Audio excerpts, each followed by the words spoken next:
yet, O Lord God most holy, O Lord most mighty, O holy and most merciful Saviour, deliver us not into the bitter pains of eternal death. Thou knowest, Lord, the secrets of our hearts. Shut not thy merciful ears to our prayer,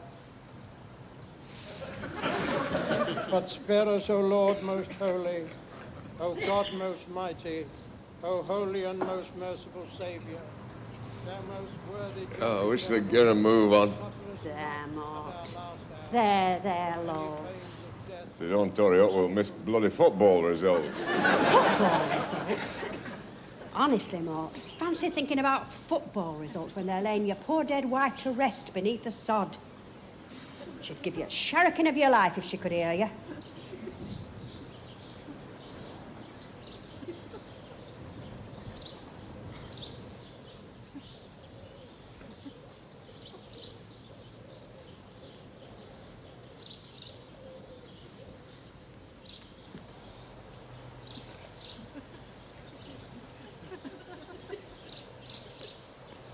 What are you thinking of, love?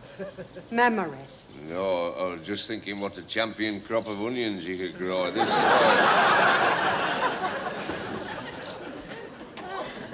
Come on then, Mort. Pay your respects to three great aunts. Thank them for coming all the way from Glossop. Ask them when they're going home. Ta very much for coming. You know. I like your scent. Is it homemade? Did you enjoy it, funeral? I've seen better. Oh? Now laid her out. Me and Mrs. Warrender from Dog Meat Shop. Didn't she look nice? Didn't she look restful? I thought she looked very smug. Smug, Auntie Mona. Smug. You're right, she should have looked contrite. She had no business falling off of that trolleybus. If she hadn't been killed, it could have been fatal. I thought she looked very apropos. What's that, Maud? Well, I thought she looked very apropos lying there in her new pinny and her gardening boots. But she'd had a lovely hairdo, hadn't she? There wasn't a curler in sight. Acted that. She come round special from Mason Enid's. She gave us 10p in pound discount and a free bottle of shampoo. Pat? Who's Pat? Carter's fiancé. Haven't you been introduced? No, we have not. Oh, I'm sorry, Auntie Mona. Come on, Carter. Do your stuff. Aye. Well, this is Pat. She's going to be my fiancée when we get engaged. Pleased to meet you. Isn't the price of sprouts outrageous? I hope you haven't got a big bust under that frock, young woman. Pardon? I can't bide young women with big busts. No, I don't know. They can come in quite handy, you know. Remember where you are. Show a sense of bereavement, will you? Let's have a look of inconsolable loss on your face. Thank you. About time. Now then, Auntie Mona, you were saying? I was saying that in my day, young women didn't have big busts. Oh, didn't they? What did they have then? Modesty.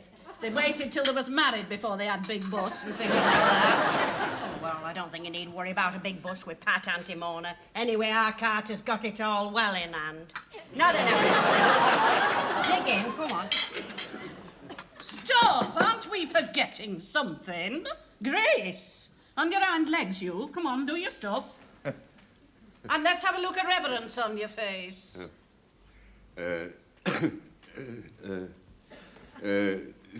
Dear God, unaccustomed as I am to public speaking... Oh, sit down, man. Now then, hands together, eyes closed. Dear Heavenly Father, having recently completed the last rites of our Edna, what fell off a trolleybus through sheer carelessness, we sit down together in thy presence at this table, groaning with the repast thou hast in thy munificence provided. And we thank thee, Lord, for thine individual trifles and thy fine chopped piccalilli. Where'd you get that piccalilli from, Annie? Dolphus and Arkansas, 35p, special offer. You was robbed. We thank thee, Lord, too, for the blessing of good health, recently diseased accepted. And we pray that in thine infinite wisdom and mercy, the pork pies will be fresher than they was at Cousin Winnie's funeral last Whitsuntide. Amen. Amen. Come on then, Staveley, put that paper down. It's rude to read at meal times. It harms your spine. Pardon? I don't know what you find to read in the paper. All you get in the paper these days is bad news and ground results. There's a very interesting piece here. Pardon? Where? In the births, marriages and deaths. Births, Pardon? marriages and deaths. There's music in them words, isn't there? What's it say? It says here that Moore's wife has snuffed it. Nobody told me out about it. Pardon? Are you sure they feed him proper at that old folks' home, Annie? Does he get enough roughage? That's what I wonder, Auntie. They give him too much of this newfangled treatment these days. All this talk about euthanasia. That's no good for him. He's too old for euthanasia. You haven't got the constitution for it, have you, Staveley? Pardon? Why wasn't I told about Mort's missus? Pardon? Oh, tell him, Carter. Put him in the picture. Well, Auntie Edna fell off a trolleybus at a request stop. She landed on her head. It was just outside the county cricket ground. During the tea interval, they'd only scored 161 for 3. So we took her to hospital, but unfortunately it didn't do her no good. So we had to give her a funeral instead. I see. Pardon? Well, who's Auntie Edna then? Pardon? My missus. Oh, I see. Been took badly then. Pardon? No, give her my kind regard when next you see her, will you? Pardon? It's a sin and a shame the way they treat him in that home. Look at the state of him. Old army greatcoat and Mickey Mouse braces. And what have you got in that box? You're not still carrying your gas mask round with you, are you? I bet they've never even bothered to tell him that war's over. Hey, listen to me, Staveley. Hitler's capitulated. There's no need to carry your gas mask round in that box. Pardon? This isn't my gas mask. Pardon? This is Corporal Parkinson.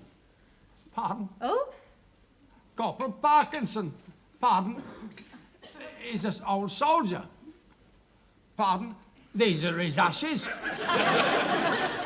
Pardon? His ashes? Yeah, I carry him about with me wherever I go. He was my oppo, Corporal Parkinson.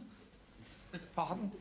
Oh, I see. Well, keep him away from pork pies, will you, Staveley? I think he could be something of health hazard in that state. Now then, Auntie Mona, you've not finished eating already, have you? Yes. It's time for our song. Song? At functions involving members of the family, we always give a song. Don't you remember what we sang at your wedding to Edna? No. Abide with me. Oh, aye. It was just like cup final. We even had a bit of hooliganism at reception and all. And Annie, don't you remember what we sang at your wedding to Les 25 years ago? Oh, I do, Auntie Mona. I do. Lovely. For those in peril on the sea. Yes, well, that's what we'll sing now. Most appropriate considering... Considering what? Considering your Edna's journey into the great unknown. Across the river and into death's dark vale. Across the mountains and into the valley of the shadow of death. Hold on. It's not charge at Light Brigade she's in. She's travelling individual. You make it sound like a bloody package store to Majorca. Silence. Show a bit of respect. Ready? The note, if you please, Mary.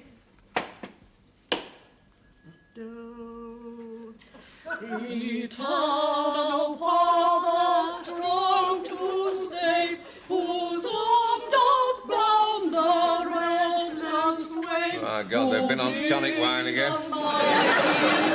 Where is it? Bet he's skulking somewhere, I know he is. Limits keep. Lovely, loves, lovely. Sounds almost like music. To thee, all those in peril on the sea. There you are, skulking, reading paper. You're all that's missing when you're most wanted. You'll be missing on day of your own funeral, you will. And I know where I'll find you. Sitting on lavvy reading paper. Give over. Oh, I do love a good funeral.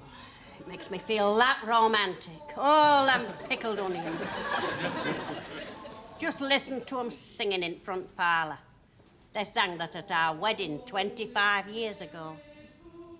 25 years. Les, What? would you fancy a second honeymoon? No, thank you. Why not? Well, I didn't reckon much at first one. Why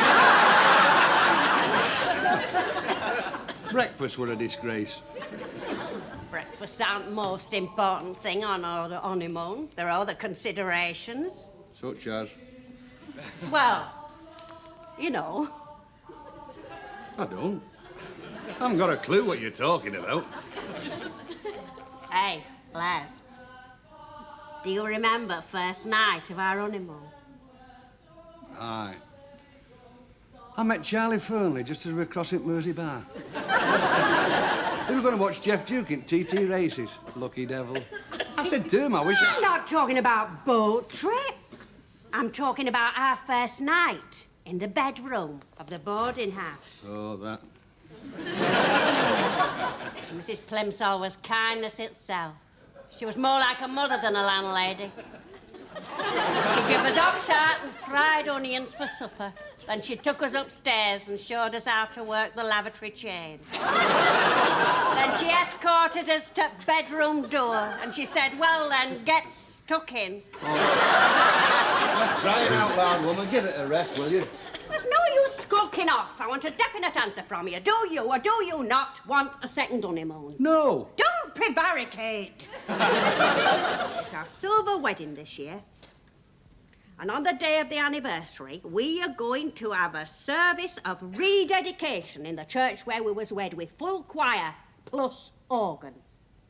And after that, we're going to have a pucker sit-down reception with enough room for your elbows. And after that, we're going to have a full-scale honeymoon with clean pyjamas and no holds barred. Now, what do you say to that? I think I'll go into funeral tea. Sounds a damn sight more attractive than that.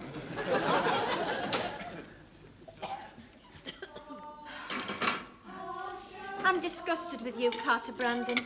This is the 8th time this week you've not done it. Done what? Propose to me. Oh, that.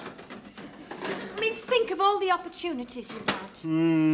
Take Sunday night. You could easily have proposed to me while he was giving the dog a bath. Why don't you propose to me now, love? Not at a funeral. Why not? We could make it a joint celebration. We could have our engagement party right here and now. I mean, it's a sin and shame to see all those Eccles cakes going to waste in the front parlour. And we could have your 3 great aunts sing us a song special. That's a very good reason for not proposing. Oh, what about tomorrow, then? I can't. I'm playing snooker.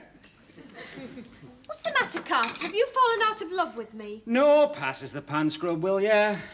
I mean, when your mother dies, and I hope it won't be from anything serious, but when she dies, Carter, I'll give her a smashing funeral tea. You see, Carter, you just wouldn't be able to cope on your own if you were still a bachelor. I mean, you'd never think to cut the crusts off the sandwiches, would you? And never in a million years would you remember to order doilies for the cake stand. Doilies? You can't have a function without doilies. Everybody knows that. I bet the Queen has doilies for every meal. I bet she has them for breakfast and all. Prince Philip would do his nut if he come down and found there wasn't no doilies. Where's the bloody doilies, he'd say? Why can't you be like Prince Philip? He proposed. And if he can propose to the Queen of England, why can't you propose to me? I've got no regal connections. You wouldn't have to troop the colour. You wouldn't have to live in Buckingham Palace. Look, everybody's getting engaged bar me. Linda Preston's just got engaged to Ken Barmer. Who's he? Oh, you know, he was had up for tampering with a level crossing. He's got them funny-shaped thumbs. His mother breeds ferrets. Sounds quite a catch. It's a good job Prince Philip got his proposal in first. There's no need to be sarky. I know what. What? Propose to me on Thursday. We can get the announcement in the Weekly Chronicle and Guardian if you do. Special cheap rate. How about it, love? Propose to me on Thursday. I can't. Why not? I'm playing darts. You pig! You swine! You...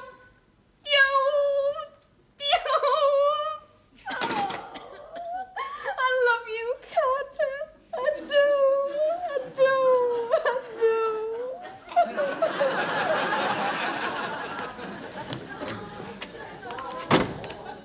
Women.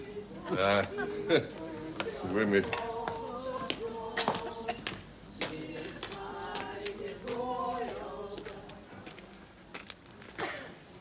A second honeymoon. A service of rededication. It's a devil, isn't it? Aye. That's right, Les. You can laugh. Don't very much. But you're taking part in it too. What? You're giving Annie away at the church. Me? Ah, she said her dad can't do it owing to death. So you'll have to step in and fill the breach. It's true. We'll have to wear the proper clobber. Oh, aye, you'll have to wear the proper clobber, all right. It'll be a spats job, will this? Spats? Well, it's supposed to be. Women are devils for spats. It's a well-known fact of nature, is that? Women. Aye, women.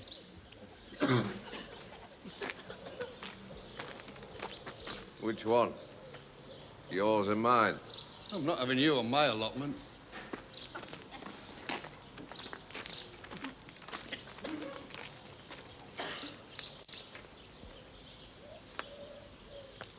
Last time you set foot on my allotment, every single one of me turnips come out in gall weevil. They were like the plague of Egypt on me artichokes. Turnips, artichokes. Why don't you grow weeds like me? Don't talk so empty. I'm not. I like weeds. I feel sorry for them. Everybody's always after the guts. Look at them all. Fumitory, shepherd's purse, speedwell, silverweed, yarrow. There's character in names like that. Not like Sprout. Where's the romance in Sprout?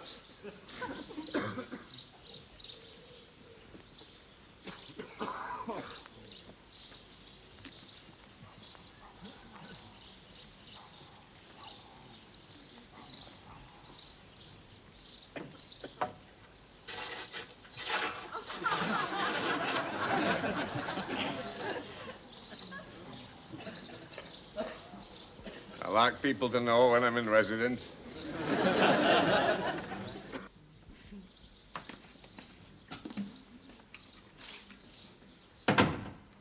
What's Annie's game, Les? What's she up to? She says she wants to feel appreciated. She says she wants more affection shown. She says she wants to be taken out more.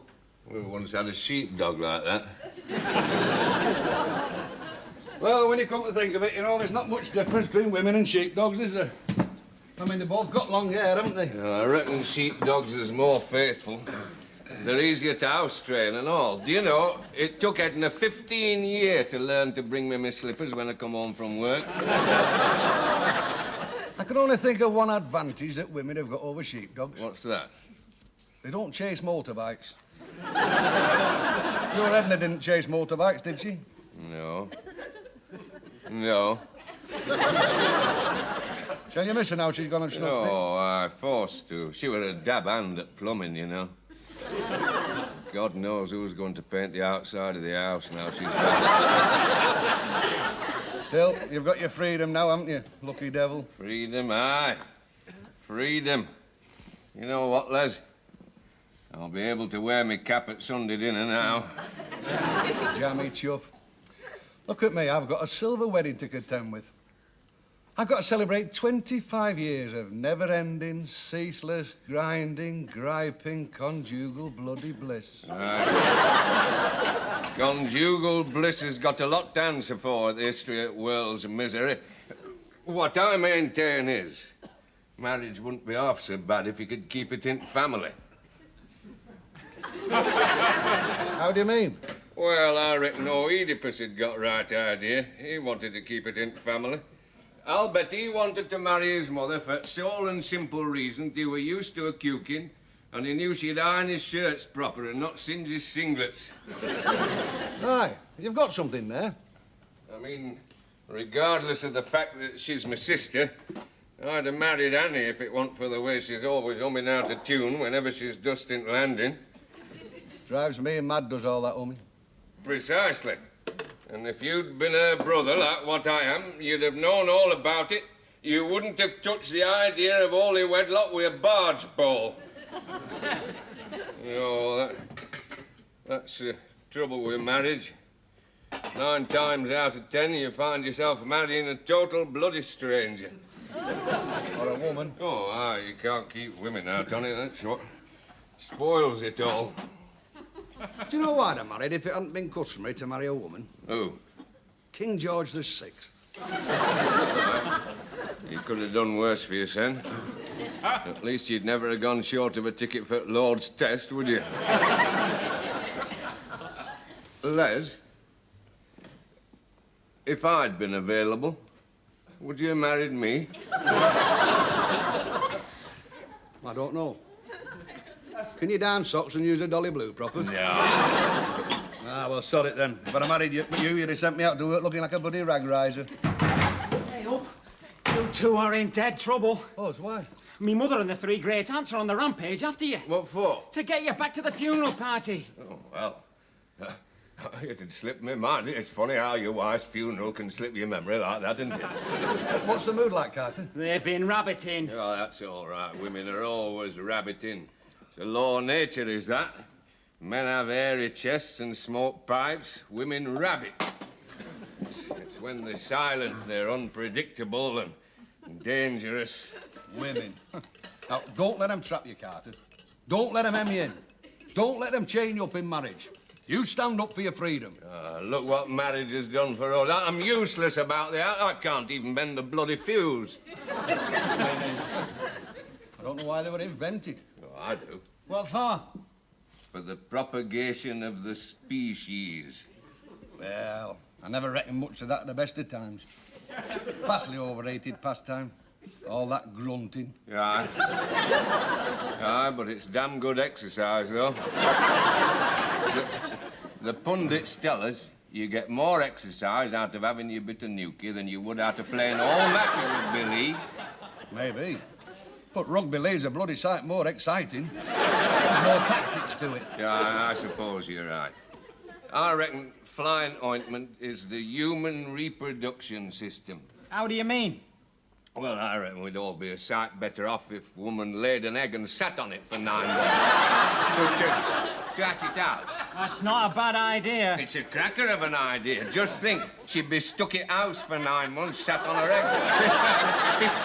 She'd have no excuse for coming to the pub with you then.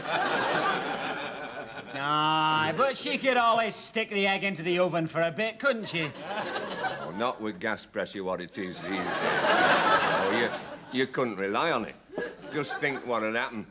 You'd put your oven on at regular 2, you'd stick your egg in it, you'd nip out for a couple of jills. When you come back, you'd find gas pressure's gone up, your potential son and heir's turned into a bloody omelette. Hey, shush, shush. What's that? It's singing. It's him. Onward, Christian soldiers. Struth, they've come to get us. Banners go, onward, Christian soldiers.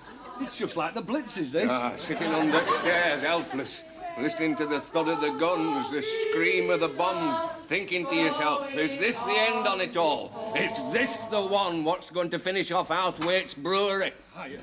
Now, listen, before you start getting on your high horse, before you start spitting fire and blood... High course, Les. Fire and blood. We've not come to do out like that.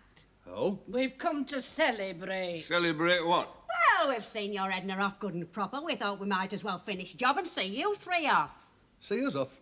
What are you talking about? Annie told us the good news about your second honeymoon. Oh, we was pleased, Les. We was right delighted. We had one swift verse of "Oh God, our help in ages past," followed by "Fight the good fight." And then our thoughts turned to you, Mort. Oh, well, that sounds ominous. We brought you some good news. You're not going to knit me another fair Isle jumper, are you? No, Mort. Much better news than that. You're coming to live with us. What? But I don't want... I mean, I thought... I was looking forward to... Pardon? We couldn't bear to think of you living on your own now your Edna's gone and snuffed it. We couldn't bear to think of the loneliness you'd suffer. Having to go to the pub every night just to find company. Having to play bowls just to pass the long, lonely hours before sleep gives its blessed release. Going downhill, going to bed in your singlet and forgetting to take your laxatives every Friday night. Welcome back to the bosom of the family, Mort. Welcome back, lad. Ta. Ta very much. Can we have pilchards for tea tomorrow? No! Ring out in spots. And as for you, Carter, well, we can't leave you out in cold, can we? Can't you? Why? Tell him, Pat. Well, when I told your mother about you not proposing, she says to me, I know what's to do with him, Pat. She says, do you, Mrs. Brandon? I says, I do, Pat, love. She says, I do. Oh, I says, oh, what is it? I said, if it's not a rude question, I said. And it wasn't a rude question, Carter. No? No. She says, the reason you haven't proposed to me is because you're so thoughtful and considerate. Me? Just like your dad, Carter. And do you know why your Uncle Mort took 8 years to propose to your Auntie Edna? Come on, tell him, Mort. Well, I said it wasn't fair for her to leave home till she'd finished re-slating washhouse roof. And men thoughtful and considerate, just like you, Carter. You've seen how deliriously happy your dad and me are, and you think it's not fair to marry Pat unless you can repeat that. And the great happiness endured by your Uncle Mort in his marriage to Auntie Edna. Now then, go on, Carter. Do your stuff. Aye. Well. You're not thinking of reslating your washhouse roof, are you? No. Well, Aye. Oh, Carter, what a lovely proposal. Just like Richard Burton. I accept you, love. You've made me the happiest woman in the world. Oh, I wish you'd get your hair cut. Right then, let's have the toast. We brought a bottle of tonic wine special. And a selection of pork pies and Eccles cakes. Oh, come on, you men, do your stuff. Pass it round. Right then, Carter, let's get down to brass tacks. What about children? Shall we have a little boy, or shall we have a colour television instead? Pardon. I've lost Corporal Parkinson. Has anyone seen my oppo? Pardon? There you are, Uncle Stavely. Corporal Parkinson, R.I.P. Pardon? What's up then? Why all the glum faces? Not another funeral party, is it? Pardon? Tell him, Carter. Tell him, lad. Yes, Uncle Stavely. I suppose you could say it is.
Gee, Carter, haven't we got a smashing view here?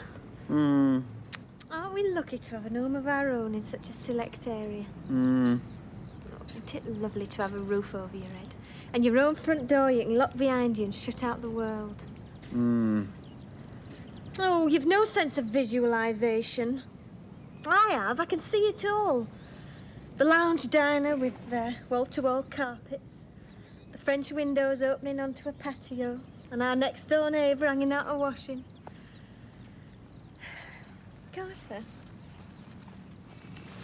Carter, love. Come and see the master bedroom. I don't mind. Of course, it's not finished yet. I've still got to... Don't stub your cigarette out there. There's going to be some very expensive carpet in there when I've been to the co-op. Show a bit of pride in your home. Now, what about the decor? What colour shall we have the walls? I'm not mithered. You should be. It's a very well-known fact that what you have on your bedroom walls can affect the whole of your future life. It's a matter of interest, Carter. What did you have on your bedroom walls when you was a boy? Damp patches. Honestly, Carter, there's not a scrap of romance in you. No. This used to be open country when I were a lad. I used to build dens here. Dens? They're spoiling the countryside, building all these houses. Why can't they leave it to the rabbits and the stoats and the pit ponies coming up to surface for their summer rest? Pit ponies? It's been like this here for centuries. There was mastodons wandering round here till they became extinct. I'll be extinct by the time you take an interest in the house. Come on, let's be getting you home.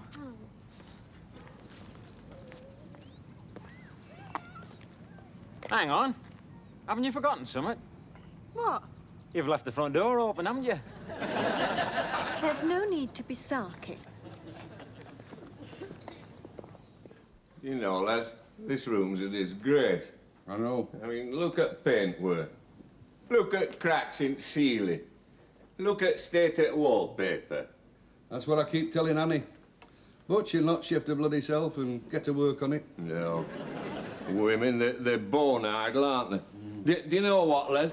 Year before she died, I bought Edna a Black & Decker drill for her birthday. She never even took it out of box.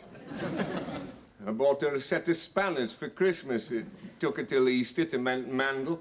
I says to her, I said, if that's all the gratitude I get, I says, I might as well sling me hook and leave home. And then where would you be without a man about house? Hey, up, where have you two been? Inspecting the site for our new house. House? You want to buy yourself a tent and live in it like a Bedouin. I would have done, only I was worried Mrs. would frighten Campbell. Ah, well, sit yourself down. You're making the place look untidy. Do you fancy a game of dominoes? No, thank you. How about a game of crib, then? No, thank you. We've got more important things to do than play crib. Good God, what can be more important than playing crib? Tell him, Carter. Aye, well... Well, we were sort of thinking... Well, I mean, this is the back parlour, ain't it? Aye. And it is more or less the only room in the house that's vacant at the moment, isn't it? Aye. And, well... we are sort of caught in at the moment, aren't we? Aye. Well, then, you know. I haven't a clue what you're talking about. Oh, yes, you have. I mean, you know what you and Auntie Edna did in the back parlour when you was courting, don't you? Aye. Well, that's what me and Carter want to do. Oh, I see. You want to put in a new fireplace, do you? Come on, Mark. Let's leave them to it. Oh. All right, then. You youngsters, you've no sense. You know what the pundits say, don't you? Every time you have a kiss, it takes a second off your life expectancy. And if you're mug enough to enjoy it, that's a minute gone down the old swanny. On that count, I reckon your dad's going to be bloody immortal. Come on. Don't all look the start of the battle. Kissing and cuddling. You're signing your own death warrants. Come on then, Carter. Do your stuff. Righto, then. Now, before you start, you've got nothing sharp in your pockets, have you? No. Right then, let's be romantic. Oh, Carter, I love you.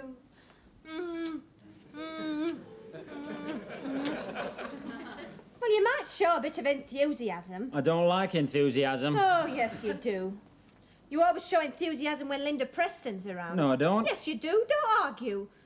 Is it because of her low-cut jumpers? No. Oh, yes, it is. Don't argue. I've seen the way that you squint down the front of her cleavage. Carter, What? would you like me to wear low-cut jumpers? I'm not mithered. How low would you like 'em to be, love? Go on. Show me. Not on you. On me.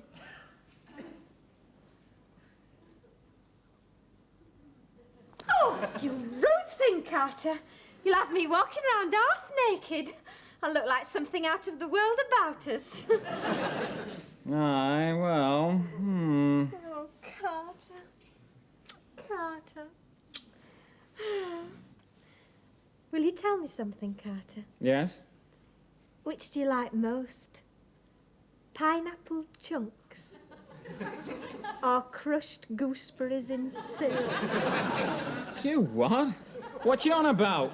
Tinned fruit for tea on Saturday afternoon. Saturday afternoon? That's when your mum and dad and your Uncle Mort are coming round to tea to meet me mother. On Saturday afternoon? Yes, love, yes. Oh, I knew you'd be enthusiastic about something sooner or later.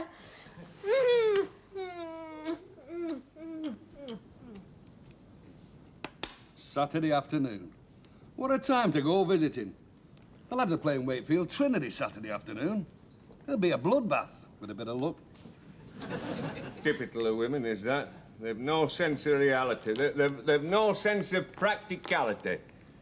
Look at day your Carter were born. Saturday afternoon.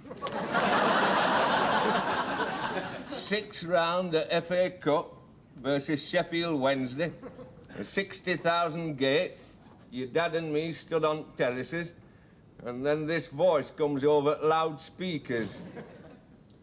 Will Mr. Leslie Brandon kindly report to the city maternity home where his wife has given birth to a bambino? You should have heard the cheer. We didn't know where to put us in. We had to wait 10 minutes for the next free kick so we could skulk out with no one noticing. And when we got to hospital, your mother plays merry hell up about us not bringing no flowers. Well, you tell me this. Where can you get flowers at a bloody football match? Women all over is that. They've no sense of reality. They've no sense of practicality. I shall never forget that day as long as I live. Yes, you will, lad. Memories like a pint of London beer. It don't last forever. Thank God. I wish marriage was the same. 25 years of it I've had. Now she's giving me the ultimate punishment. A second bloody honeymoon. You should take heed of all this, Carter. Trouble with you youngsters today, you get carried away with glamour of marriage. Nights in boudoir, see-through negligees. How's your father before pubs open on Sunday morning? But you forget one fundamental fact about marriage. What's that? It involves sleeping with a woman. So I've been told. What you don't realise is that as soon as a woman falls asleep, she automatically doubles her body weight. You can bank on it. As soon as she shuts her eyes and starts snoring, she keels over on top of you and whoa! It's like sleeping under a mound of bicycles. Women. Women. Hey up, Carter. What's else a young lad like you doing with a couple of old codgers like that? Watch it. Watch it. Hello there, sunshine. I should play me 6-4 if I was you, love. Hey, is this smashing piece of good your dad, Carter? Aye. What a cracker. Now I can see where you get your good looks from. You going the match on Saturday? Wakefield Trinity? Be a bloodbath with a bit of luck. Hey, tell you what, I'd buy you all a pint if I want to skint. If I get out at this next throw me darts, you'll be on. Treble 19, treble 17, double top, and the beer leg's mine. Ta-ra then, I'll see you.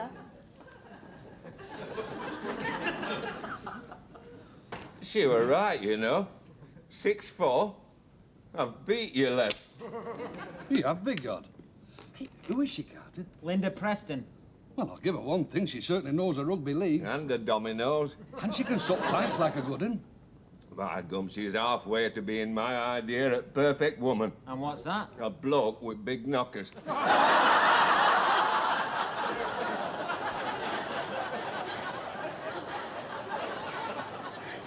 Look at it all. Gloom, muck, desolation, ugliness. Aye. Bloody marvellous, isn't it? Champion. You reckon heaven will be like this, Les? Certainly. Thank God for that. Couldn't stand it if it were beautiful. Anyone want a drink? Got any vinegar on them? Of course there is. Go on then, toss us one over. Why, heck, she's got arm like Freddie Truman. And she knows her onions as regards as vinegar. You got any cheese and onion pie over there, love? Why, heck, what an action she's got, eh? All hips and chest. I can just imagine her opening and bowling against Aussies on an overcast morning at Old Trafford. She'd have a cheese and onion pie swinging all over the place. How's the wedding going, Carter? All right. Can't let you have a feel of her bottom drawer shirt. Give over. Do you want to hold hands, Carter? Do you want to walk hand in hand with me into a mucky sunset? Go on, lad. We'll not split on you.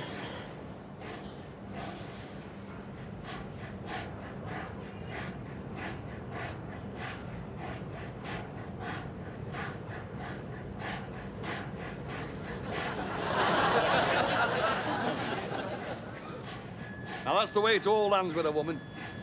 On either side of the canal, with 15 feet of mucky water between you.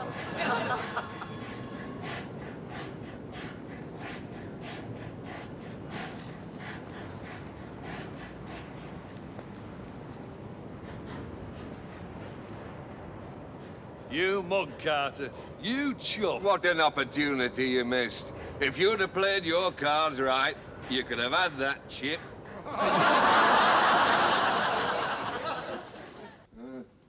It's not exactly a perfect day for it, Les. Perfect weather conditions to meet your son's future mother-in-law should be damp, dull, overcast and humid. I'll never forget the day I met my mother-in-law for the first time. Gale force winds and sleet from the northeast. Sank a dredger in Liverpool Bay. Did it be good? Aye. All hands lost. Aye. I wish I'd been on it. What's Pat's mother like, Carter? How would you describe her? In polite language, of course. Don't bother, lad. She'll be like all other women. Sharp fingernails, hairy legs, and too many bloody relations. She doesn't knit fair our pullovers, does she? I don't know. Well, you'd best find out, lad. You can't bring another knitter into the family. It's against the laws of nature, is that? What laws of nature? The law of nature that says in every family you'll find one of the following. A boozer, a know-all, a gungy cousin in Oil Lake, or a woman what knits fair isle pullovers. Which is the role your mother plays in this family. Look at this one she's knitting me. It's a disgrace to profession. It's too small, I can't stand up proper. Giving me duck's disease. Here's me front, my backside's coming later. That's why we can't have more than one knitter in family. We'd all be sent to an early grave with curvature of the spine. Laid out on hillside like a row of inverted commas. Still, there's a lot to be said for death. I bet it's not half as boring as life. Oh, well, come on then, let's be going. Sooner we get there, sooner it'll be over.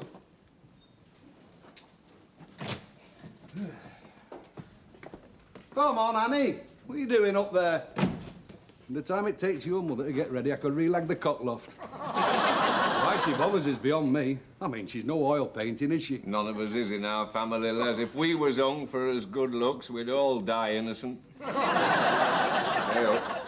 Here she come.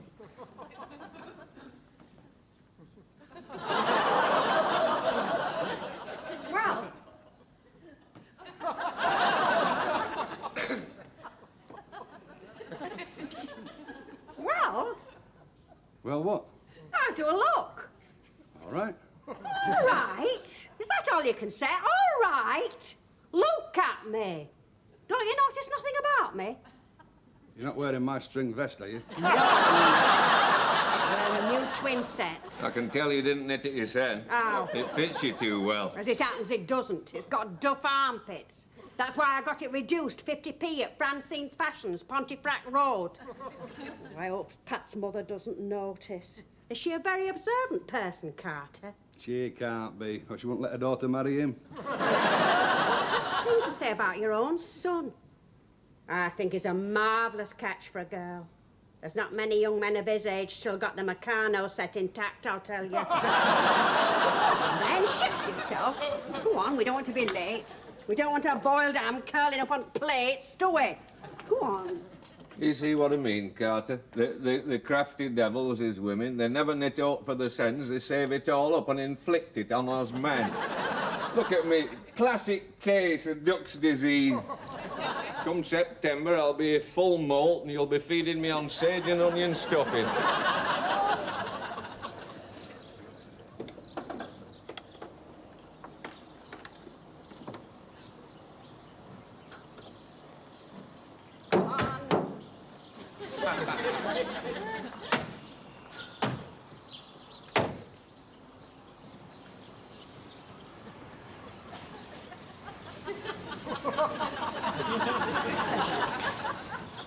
Right then. Carter, which is the house? The one with twitching curtains. They're all twitching. Well, hers is the one what's twitching most. Curtain twitching. Might have known it. All live in the curtain twitches. That's why they won't have them as lighthouse keepers. They'll put two women in charge of Eddystone Light. What's the first thing they're going to do? I don't know. What? Bung lace curtains in front of him and spend all night twitching him to see who's coming. Come daylight, half the world's mercantile marine will be wrecked on the rocks below. Oh, you do talk empty, our mort. Come on, let's be having you. Don't straggle. Look as though you meant it.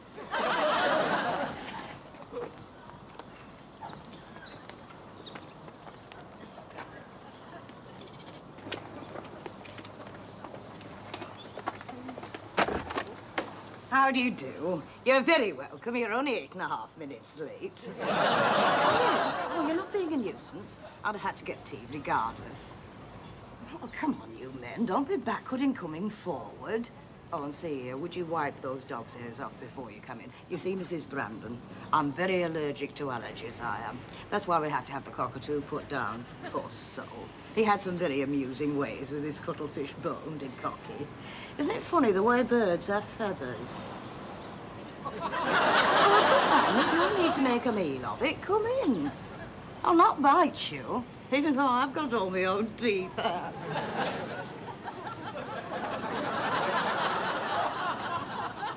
So, you're Carter's mummy, are you, Mrs. Brandon? Oh, he's told me so much about you. Isn't it funny how you can't get your Christmas cake to rise? I like your twin set. Is it bought?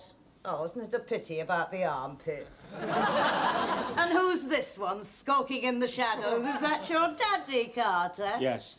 Oh, who does he look like? I'll give you 3 guesses. You're wrong. And who's this old gentleman with the bloodshot eyes and the florid complexion? I'm his Uncle Mort. Oh, well, I should make the most of it, love. You don't belong for this world to me. You're not a heavy drinker, are you? You are, I can see by your nose. Now, you won't let that dewdrop drop on my new carpet, will you? Now, then, before we settle down, does anyone want to go to the toilets? Speak now or forever hold your peace. No? Good. glad you're soon pleased, aren't you? Well, come on into the lounge, then. You're not being a nuisance. I'd have had to U-bank regardless. Pat, love! Pat! Pat! Come on, love! Come on, Pat, your visitors have arrived. Honestly, Mrs. Brandon, young girls these days, they put more black stuff on their eyes than we put black lead on our grates. Aren't I right? I am. Now, Mr. Brandon, sit yourself down in that chair yonder. That's where my late husband dropped stone dead last Christmas. Honestly, Mrs. Brandon, it were typical of him, spoiling our Christmas day like that. He was sat there, right as rain, peeling a satsuma, and he suddenly gives this funny little burp and he drops forward dead as a doornail. Typical. Couldn't even wait for the Queen's speech. And as I said to our Pat, what a waste of a satsuma. Well, I mean, with the price of citrus fruits these days, every penny counts, doesn't it? Oh, come on, you. Sit yourself down. Hasn't he got grumpy features, Mrs. Brandon? Do you think his blood's too rich? Pat! What are you doing up there? Carter's busting his boilers down here to meet you. Aren't you busting your boilers, Carter? Yes. Oh, bless him. He's a real credit to you, Mrs. Brandon. Hasn't he got lovely half-moons to his fingernails? Well, I'm just going to put the kettle on. You needn't make yourselves too comfy, because you'll not be stopping long, will you? What are you doing up there? You've not got time to the plug already? Ye gods. Bloody hell. Oh, Carter. Why didn't you warn us, Adam? Why didn't you? Well, what are you playing at, sat there doing nothing? Pat's been in the kitchen these past 5 minutes taking the lumps out of the custard. Well, come on, get on your hind legs and show willing. Tea's all ready. You'll not be a nuisance if you promise not to linger. Now, come on, you men, get on your feet.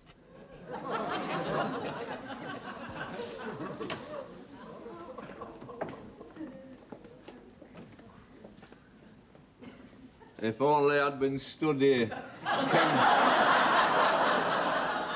10 seconds ago.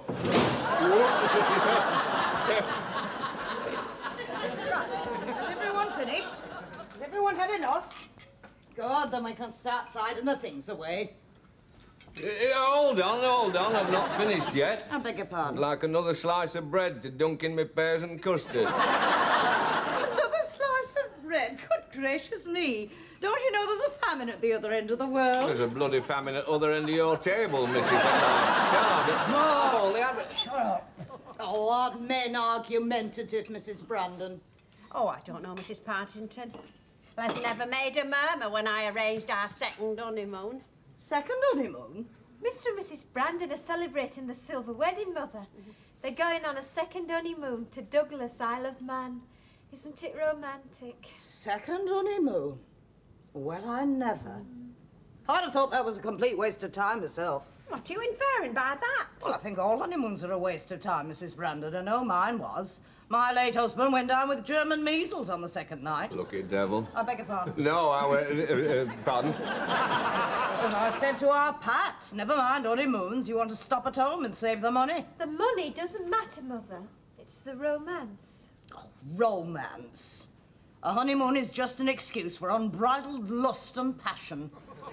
Oh, you were a devil for unbridled lust and passion for my late husband, Mrs. Brandon. 2 halibut oil capsules and there was no holding him. Oh, what a rigmarole to go through just to get pregnant. All toenails and bad breath. I used to make out imaginary shopping lists while it was going on. I must have bought up half the co-op wholesale warehouse before Pat was conceived. Well, if we're finished, the men can get out from under our feet and us women will do the washing up.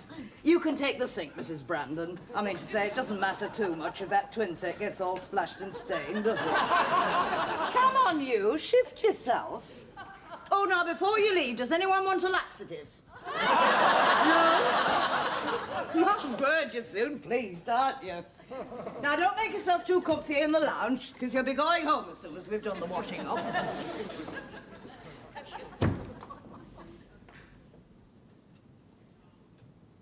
Ye gods. Struth. Aye, well... Yak, yak, yak, yak. No wonder the cockatoo died. He couldn't stand the competition. No. Well, I've heard naught like it, and I served all through First World War. I crouched in trenches as the big guns roared all round us on the Somme.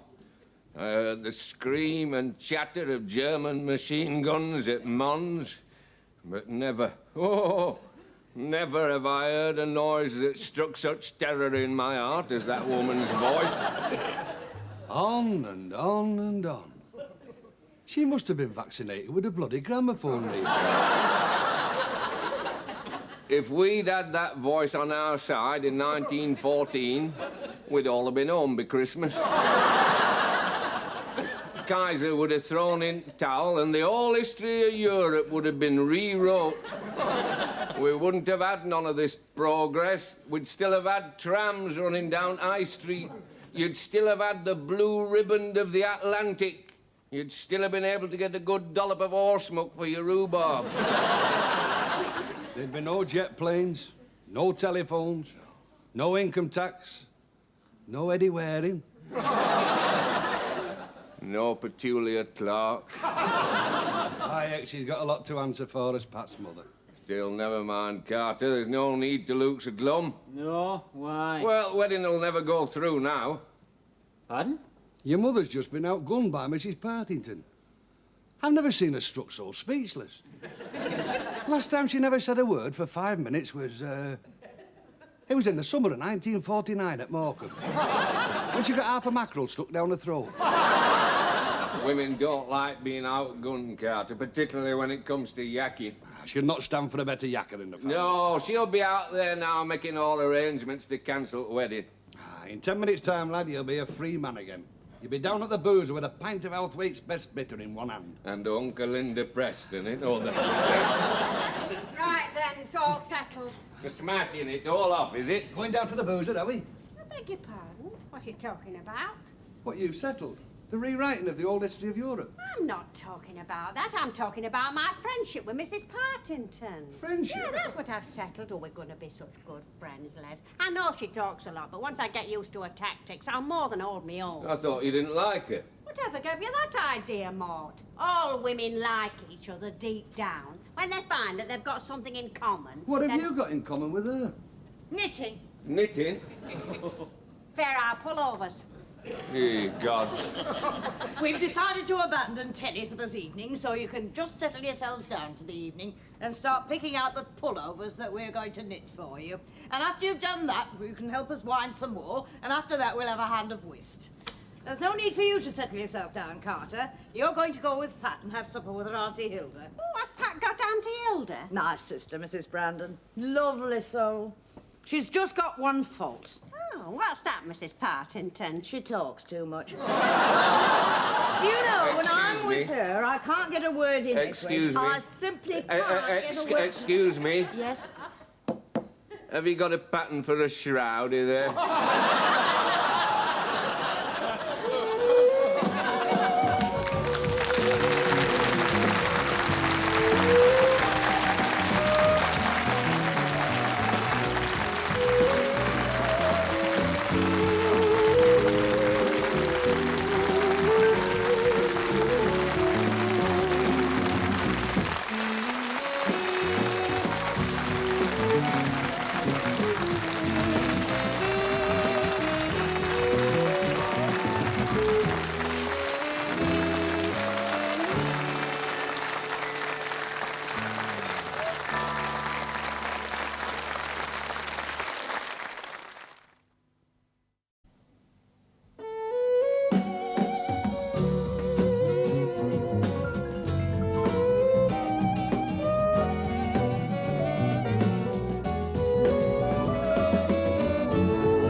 Come on.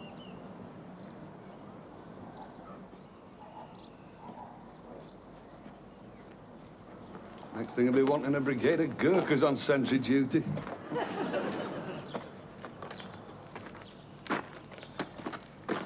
You've got a right lot there. Picked today, fresh produce.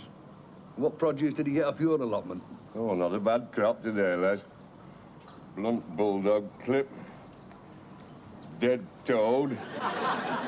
What's that? I'm none too certain. It's either bridle off a very small donkey, else it's a jock strap off a very big discus throw. It's more interesting than what you get. Vegetables, it's right boring of vegetables. I mean, you know me, Les.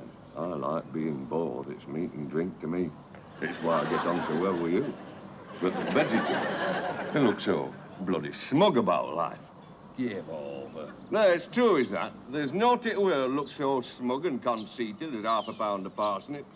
Give over, man, give over. You're in a bad mood today. What's up? It's this second honeymoon. She's getting so enthusiastic about it. I can't stand enthusiasm. It's bad for the soul, is enthusiasm. It's almost as dangerous as optimism. True, Les. True. She's just getting like Hitler with his second honeymoon. Why? Well, he never learnt his lesson from the First World War. She never learnt hers from our first honeymoon. Get on, you'll enjoy it. It'll bring roses back to your cheeks. Give over, man, give over. You know, Les, I reckon all this consorting with Mother Nature is having a bad effect on you. How do you mean? Oh, you spend so much time planting your vegetable seed, you've no interest left in planting your own. I never learned it, Jim. She didn't at the best of times. True. I always thought kissing was daft. True. And holding hands. True. I'd rather bath in Airedale any day of the week.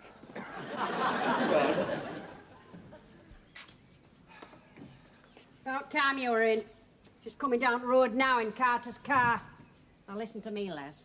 When you and Lil walks through that door, I want you to look sad, despondent, and thoroughly miserable.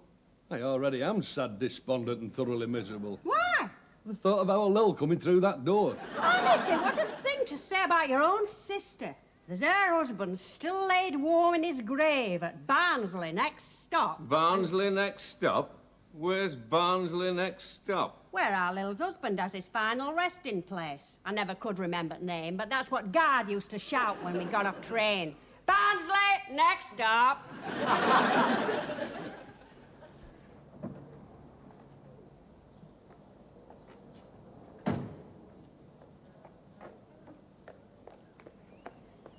Look at her. Doesn't she look lovely in mourning? Yeah, there's some folks just born to it, aren't there? Hey, I'm gonna get out like that when you die, Les. I don't know about the veil, though. What would you like? Please yourself, I'll not be mithered, will I? Well, you should be. You wouldn't be seen dead in that like that if it weren't for you dying.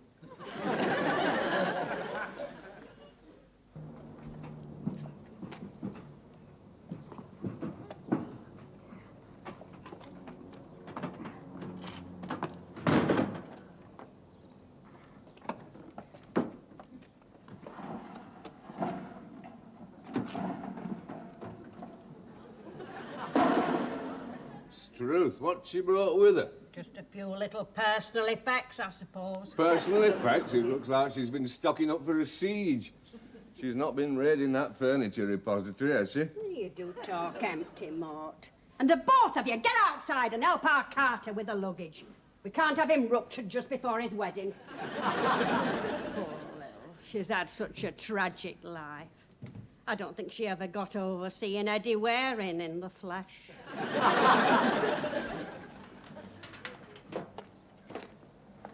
Hey, Lil, I'm sorry your Bob snuffed it. Oh, so am I, Leslie. Well, you're forced to be, Lil.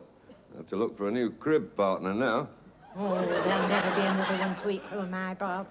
I'll never forget the way he used to add up the cards in his box. 15-2, 15-4, 2 for me pair of sevens and 1 for his narbo. There was poetry and magic in them words, Mort. I may be, Lil. Got a bloody awful hand, though, hasn't he? Well, you've not brought the fella with you, have you? No, he's dead. He was called to glory last Thursday, exactly 27 minutes after my Bob passed on. They probably come out of sympathy, Lil. I had him buried in the same coffin as my Bob. Good idea, Lil. Waste not, want not. Oh, they look lovely lying there side by side, with a copy of Wisden's Almanac for 1947 and a jumbo-sized millet spray. Well, I better go in and meet Annie. No idea her Bob was fond of millet.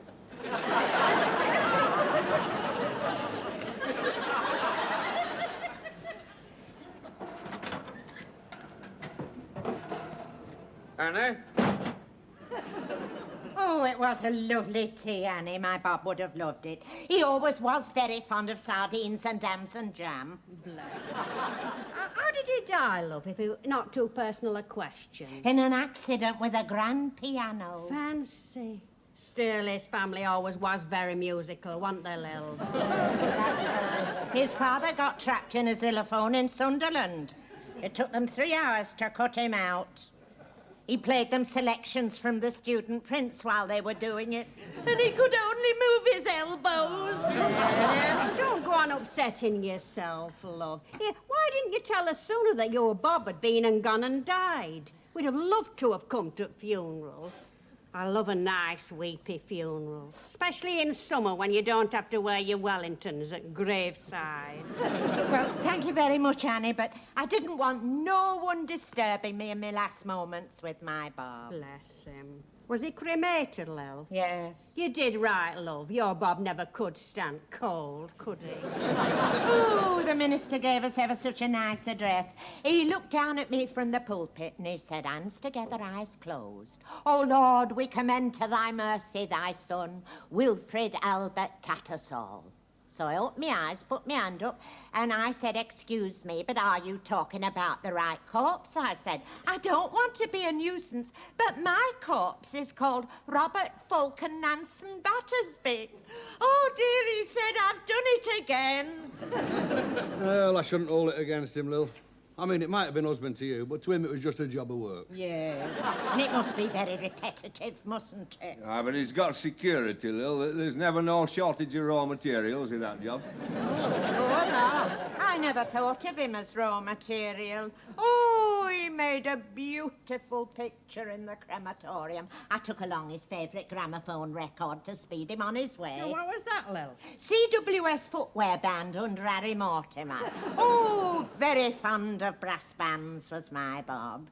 He once got his leg trapped in a trombone. They had to call the fire brigade to get him out. Bless him. Did they use gas? No, natural childbirth method.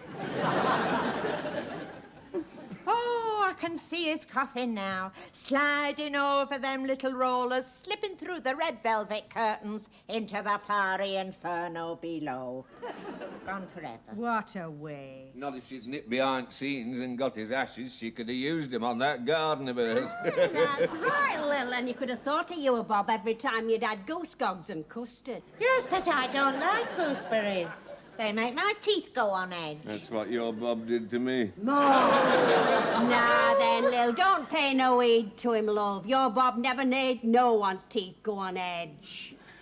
I know he had rather a feminine way of riding his bicycle. But you can easily forgive that when you think of all the good work he did as light tenor with the operatic. Oh, thank you, Annie. I know his top notes wasn't very secure.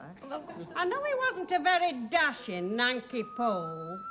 I know he made my teeth go on edge when... Oh, Lil, don't go upsetting yourself, love. Well, I'm all right, Annie, so long as I've got my trunk with me. Pardon?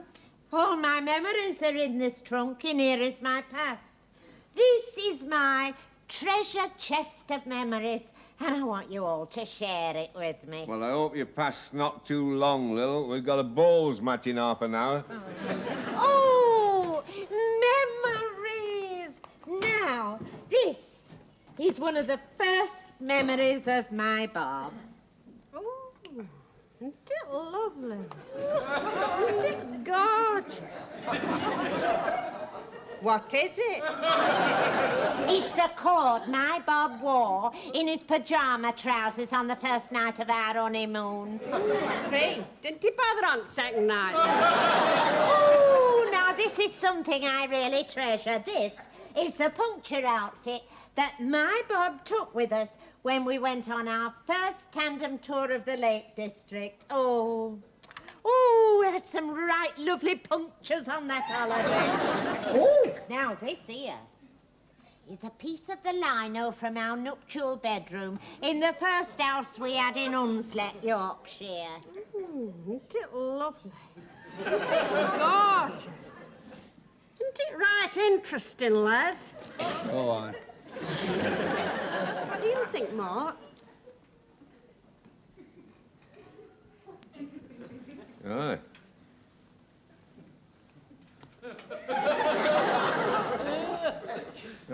Well. It's in good nick, considering how old it is. Well, I polish it every morning, same as I polish this bit of banister from our second home in Swinton, and this toilet seat from our third home in Whitehaven. Ah, gum, look, you must have left your houses denuded every time you moved. I'm surprised you didn't roll up the backyard and bung it in your trunk. Oh, we always had gardens. My Bob wanted to be buried in the garden, but then he changed his mind. It'd have been good company for you, wouldn't it, Lil? Now, this here is my proudest possession. This is the portable recorder my Bob gave me so I could put down all the sounds that would remind me of him after he'd gone. Now, this first sound is one of my happiest memories of my Bob. What's that, Lil? It's the sound of him coughing his guts up first thing of the morning.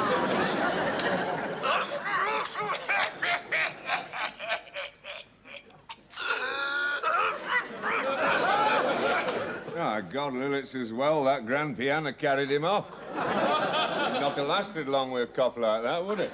I do feel sad about your Auntie Lil, Carter. You won't go and die on me, will you, when we get married? I'll try not to. I don't know what I'd do if you did. You'd find another bloke. You're not too bad looking, are you? Charming, thank you very much. Do you ever think about death, Carter? You can't avoid it in our family. We're always having funerals. It's a kind of hobby. First time I set eyes on you was at a funeral.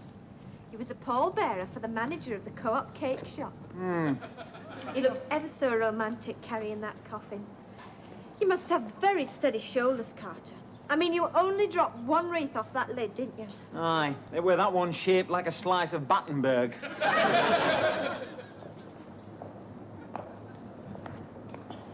you ever think about growing old, Carter? I do. I wonder what it's like not wearing false eyelashes. And I wonder what it's like only paying half price off bus. When we grow old and decrepit and have to wear bed socks, who would you want to die first, me or you? Me. Why? Because if you die first, I'll have to go to your funeral and look sad. Oh, that's no hardship. You never look happy. Well, we never go anywhere to look happy about. Oh, yes, we do. Monday night we went to warehouse to choose wallpaper. Tuesday we went picking out lampshades. Wednesday we went to doctor to be tested. Thursday... We stayed at home with your mother and played Beetle. Where's the fun in that? Making arrangements for marriage isn't supposed to be fun, Carter. Anyway, where's the fun in fun? Fun's not for people like us. Fun's for people who can't cope with life. Neurotics, professional footballers. Fun's for... You're not listening to me, are you? What are you staring at? The scenery. Smashing, ain't it? Smashing? More like bleak and depressing. That's not scenery. Scenery's what you get on calendars when you don't have naked women. You ever seen a naked woman, Carter? No, don't answer that, and don't be rude. Would you like to see me naked, Carter? Hmm. You will do, won't you, when we get married? You can see me naked on the first night of our honeymoon if you promise not to look. Come on, let's be having you home.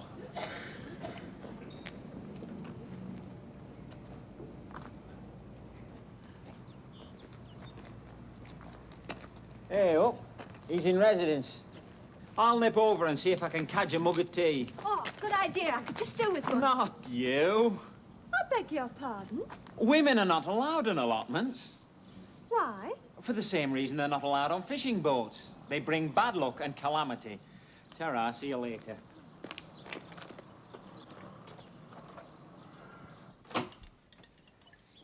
Hey, up. Looking for sanctuary, are you?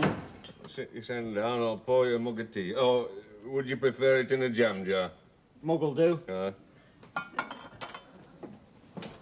We've had a terrible afternoon, lad. Well, I served all through First World War. We've had recordings of your Uncle Bob coughing, your Uncle Bob stropping his razor, your Uncle Bob sucking tangerines. Not the only thing we've not had's a recording of his bloody death rattle. I served all through First World War. When we came out, they started on about handbags. Uncle Bob never had an handbag, did he? Wouldn't surprise me, the big soft tatter. He made all those clothes for you, know. What he didn't know about gussets wasn't worth talking about. He knitted all them romper suits for you when you were a lad. He even made his own underpants. They fitted him no better than them romper suits fitted you. It's no wonder he rode his bike funny. Well, I served all through First World War. Handbags. When women get on their own, they can only talk about containers. Containers? Aye, containers. They're handbags, the Tupperware, the wombs. I served all through First World War. You want to run away, lad, while you've still got your freedom. But that's precisely why I served all through First World War. Why? For freedom. So man could be free of tyranny and oppression. So man could have the dignity to stand up for his rights. So man could look great dictators straight at eye and say, I'm not going shopping for bloody line over you, I'm going for a pint with lads. Wish I'd taken the plunge and run away before I married your mother. Yeah? I always wanted to travel and see the world and have adventure. Instead, you got married and settled for a life of drudgery. That sort of thing seems to run in the family. Life's a rum business. Here we are talking about travel. We sat in a railway carriage what must have covered thousands and thousands of miles. Look at that. Lancashire and Yorkshire Railway. Come, there's words of substance for you. Oh, think of all the faraway places it must have been to, eh?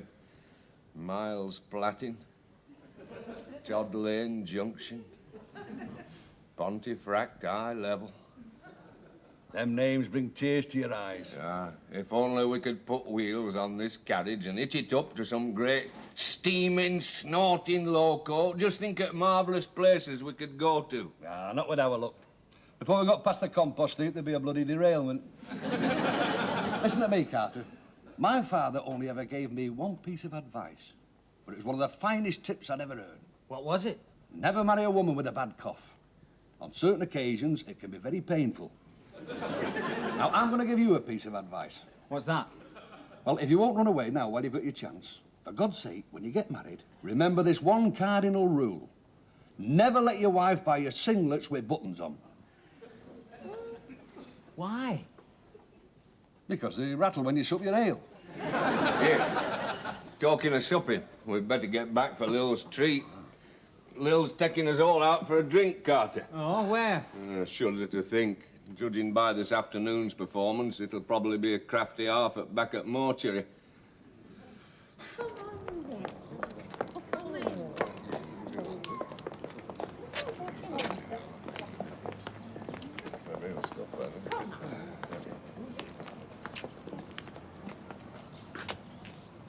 Temperance bar? It's truth. I think I'd rather be at the mortuary. Oh, you men, come. Good evening.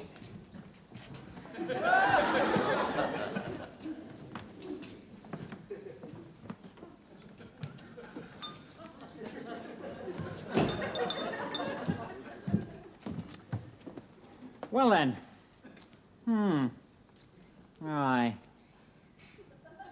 Pints all round, is it? Oh, that'd be lovely, Carter. That'd be right delicious. Well. 6 pints of sarsaparilla, please. Oh, There's no need to sound so enthusiastic. That'll be 8 and 6.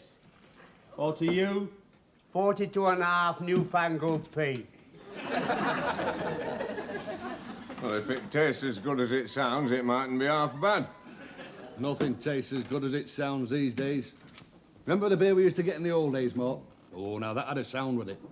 The sound of strong, sharp, creamy ale, squirting into an ice-cold virgin glass. You held it up to the light. You could see it coil and writhe, flexing its muscles, ready for the first pucker of your eager lips. Oh, aye. Aye. Look at this London muck they give you now. I wouldn't watch bicycle clips in it. Pay up. This is a temperance bar. Less of that talk about strong drink. We're not talking about strong drink. We're talking about London beer. Well, we're at it. Let's have a stop of this. Do you mind? I cleaned that floor only 3 weeks since. Listen, my nephew bought this stuff here.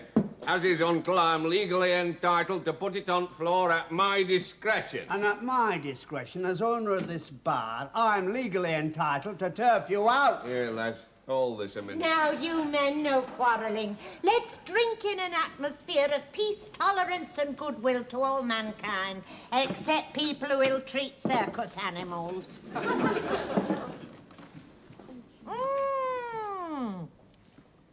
Oh, that takes me back, does that taste?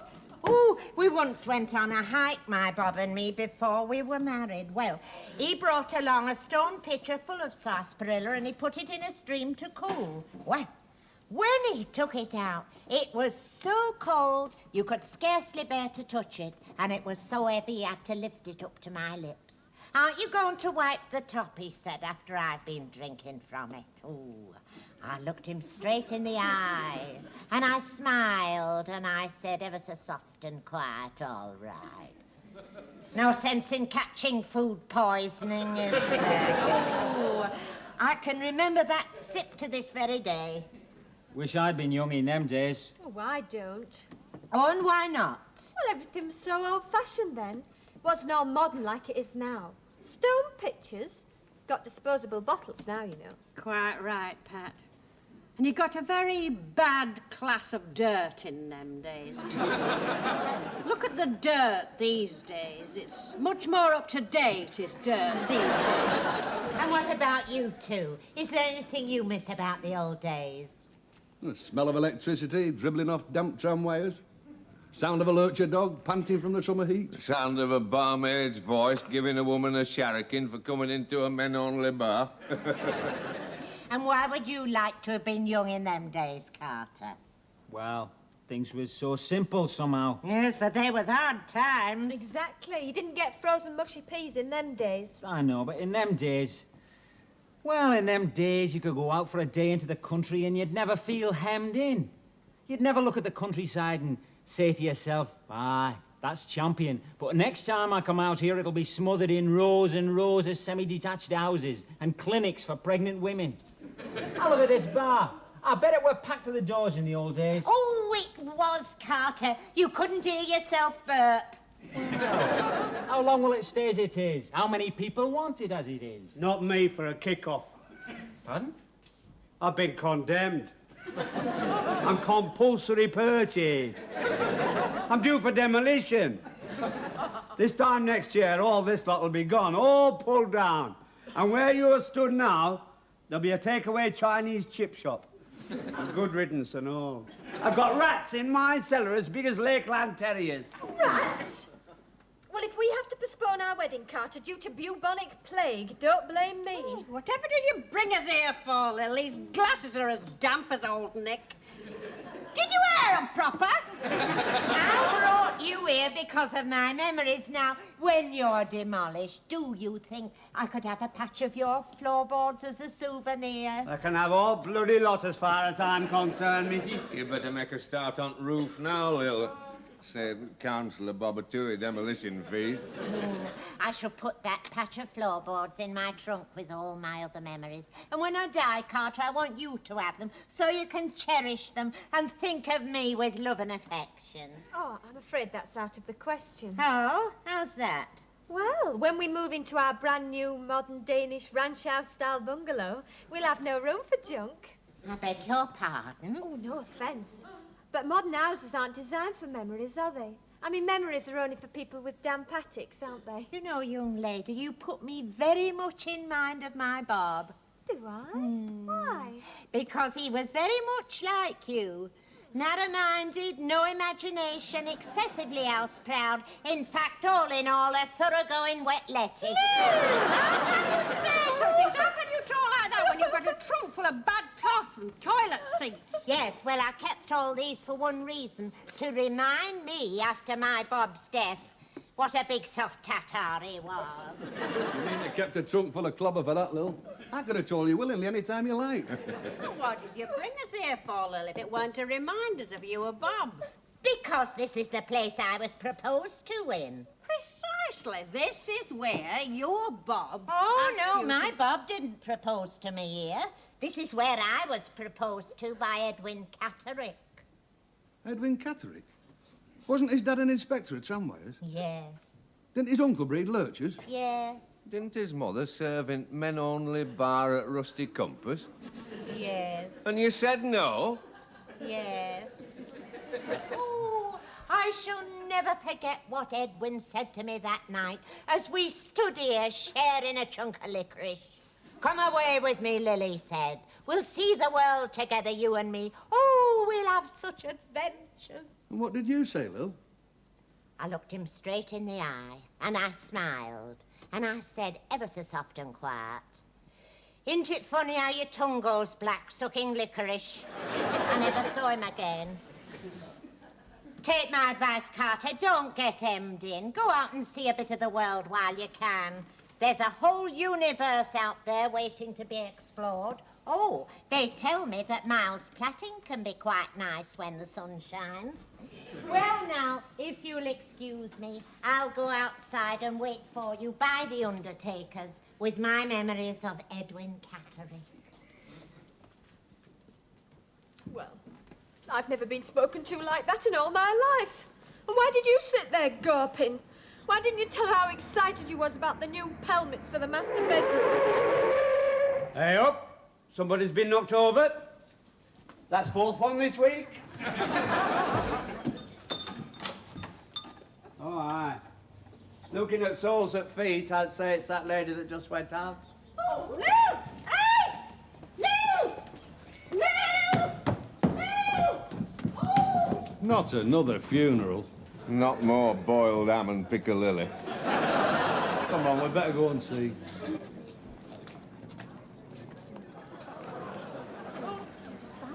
Well, is it a black tie and mothball job? I can't see. Lil! Lil! Lil! Yes, Annie? Lil, it's not you under that van, is it? Annie. Thank goodness for that. You're alive, Lil, you're alive. Oh, thank you, Annie. It's very nice of you to say so.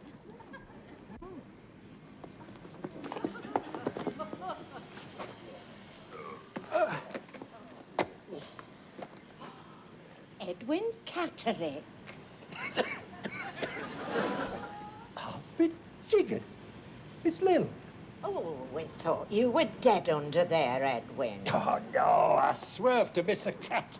Had a bump and had to get underneath to see everything was shipshape and Bristol fashion. Oh, you always did have a nautical mind, didn't you, Edwin? Yeah. What about a quick drink over there, Lily? Just for old time's sake. Oh, I'd love to, Edwin. And we can share a chunk of Spanish. Come on. Oh, I shan't be a minute. You can amuse yourselves in my absence, can't you? Well, come on then. I know good ironmongers round the corner. Ironmongers? What do we want to go there for? Our Lil. She'll be needing another tin trunk now.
Right, everybody, I've an important announcement to make.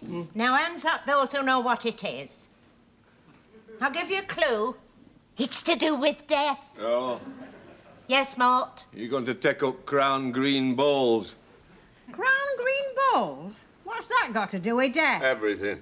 When a woman takes up Crown Green Balls, it's a fate worse than death for us men. Women are all right behind tea urns. You can't see their faces because it's steam. But once they get onto greens, what a sight. White gym shoes, wobbly bosoms, mottled legs, and the racket they kick up. Good word, Winifred. Good word. Oh, Celia, it hasn't got the legs, love. It hasn't got the legs. Parrots in Bellevue Zoo get headache mimicking that lot. Hey, and the sinister way they look at you when they pick up the jack. Oh. Eyes slanting, wrists quivering, knuckles turning white. Makes you tingle in all the wrong places. Really, you men, you'd think us women was ogres. Just imagine what would happen if there was no women in the world. Oh, come dancing, it'd look right peculiar, wouldn't it? Now then, Lil, don't pay 'em no heed, love, and give us your important announcement. And put that boat down, Carter, and listen to what your auntie's got to say. We've got more important things to do than listen to important announcements. Have you now? Yes, we have. It just so happens that I'm looking through this mail order catalogue to pick out luncheon sets for my bottom drawer. Luncheon? What the hell's luncheon? It's what you old-fashioned people call dinner time. Struth, I've voted socialist all my life. I end up with a prospective daughter-in-law that calls dinner time luncheon. That's the old tragedy of the Labour movement in a bloody nutshell for you. Come on, Lil, let's be having your announcement. Thank you, Leslie.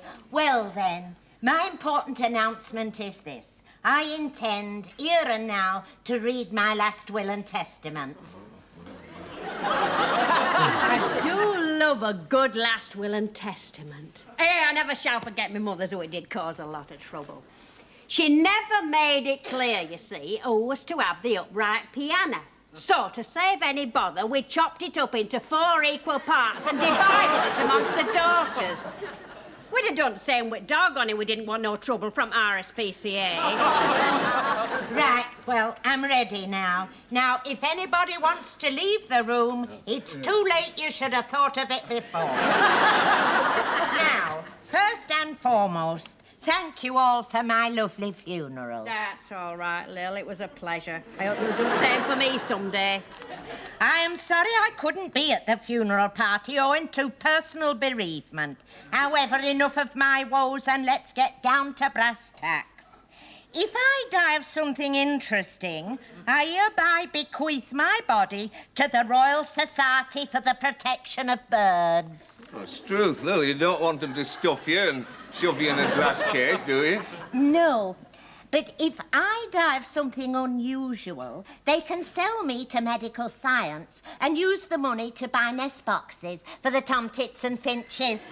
Oh, well, let's hope you die of epidemic, Lil. They'll be able to house a whole flock of vultures, wouldn't they? Any road, let's get on with the revelation, shall we? There are certain small tokens I'm going to give as presents to members of the family to remind them of the happy days we spent together when we wasn't quarrelling and pulling other people to pieces behind their backs. To my dear sister-in-law, Annie, I leave the cerise dress with flounces in the open knowledge that she will be able to let out the bust. Oh, Lil, thanks very much. Just what I wanted. Do you think I could have the matching handbag, too? Oh, I'm sorry, Annie, but the handbag's gone the way of all flesh. My Bob gave it to the milkman's horse to use as a nose bag. It was very much appreciated, but unfortunately the horse could never manage to open the zip. Now, to my brother-in-law, Mort, I hereby bequeath my late husband's crimping scissors. What would I want them for, Lil? To cut your hair with. I never cut my hair, Lil. I wait till it drops out every autumn. My Bob was most meticulous about his hair. I used to cut it for him every Friday night in the nude. In the nude, Lil? You? No! My Bob was in the nude. He couldn't bear them spiky little bits of hair getting stuck under his vest. No, I was fully clothed when I cut his hair. Of course, he made me keep my eyes closed. No wonder it looked like a lopsided hedgehog. After I'd cut it, I used to gather all the little bits up and throw them out to the birds. What did you do that for, Lil? Well, so they could line their nests with it and keep themselves warm in winter. Why, gum, Lil, you must have had the only blackbirds in town with rampant dandruff. Any more aspersions like that, and I shall have to delete this next paragraph. Now, to my darling brother Leslie, I leave something that will be of inestimable use to him when he goes on his second honeymoon with his dear wife Annie. Ooh, what is it, Lil? Is it practical, or will I like it? Well, it's my Bob's autographed copy of Victor Sylvester's Beginner's Guide to Ballroom Dancing. Smashing, Lil. And fancy having Victor Sylvester's autograph. Oh, no, it was my Bob that autographed the book. Victor Sylvester only wrote it. Ballroom dancing. Gorgeous. On our second honeymoon, we'll be dancing till dawn, won't we, Les? I'll not be dancing till dawn. I want to get my full 8 hours kit. You want to dance till dawn on your honeymoon, you better find someone else to take you. Men. No romance in their soul. I don't like dancing, I tell you. It's all squeaking shoes and men with toothbrush moustaches. It's right inefficient and all. Yeah. Well, dancing's a form of locomotion, isn't it? Yes. Well, what's point of locomotion? It's to get from place A to place B, isn't it? Yeah. Well, what's shortest road? Straight line. What do you do when you're dancing? You're bobbing and ducking, you're heaving and weaving. A journey what should take you 1 minute flat takes you bloody near half an hour. It's not the point of dancing. It's to tone you up, to keep your muscles supple, to make your skin tingle. You can get that from a mustard bath woman. You don't need to wear patent leather dancing pumps neither. Well, if that's how you feel about dancing, you'll not be wanting my next bequest.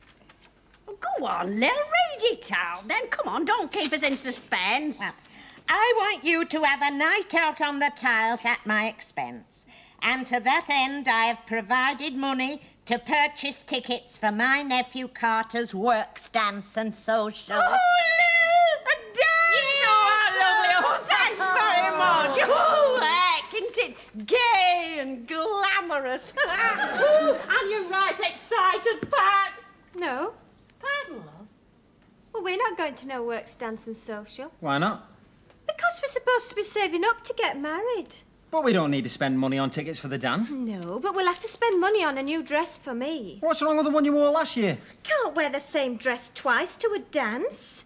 I mean, I'm not like your mother and your Auntie Lil. They're old-fashioned. Don't matter what they wear so long as it's clean and don't smell of mothballs. We can't afford to spend money on new dresses for me when we've got to spend money on underfelt for the stair carpet, draft excluder for the scullery and pots and... Well, we're not going, and that's flat. I see. Well, there's only one answer then, isn't there, Pat? Oh, what's that? Carter'll have to take me instead. You can't go, Lil. You're supposed to be dead. It's the only reason we're going in first place. Will you, Carter, will you? Ah, well, go on then. Oh, lovely. Come on, let's get a little bit of practice in. La-da-dee-doo, lee-dee.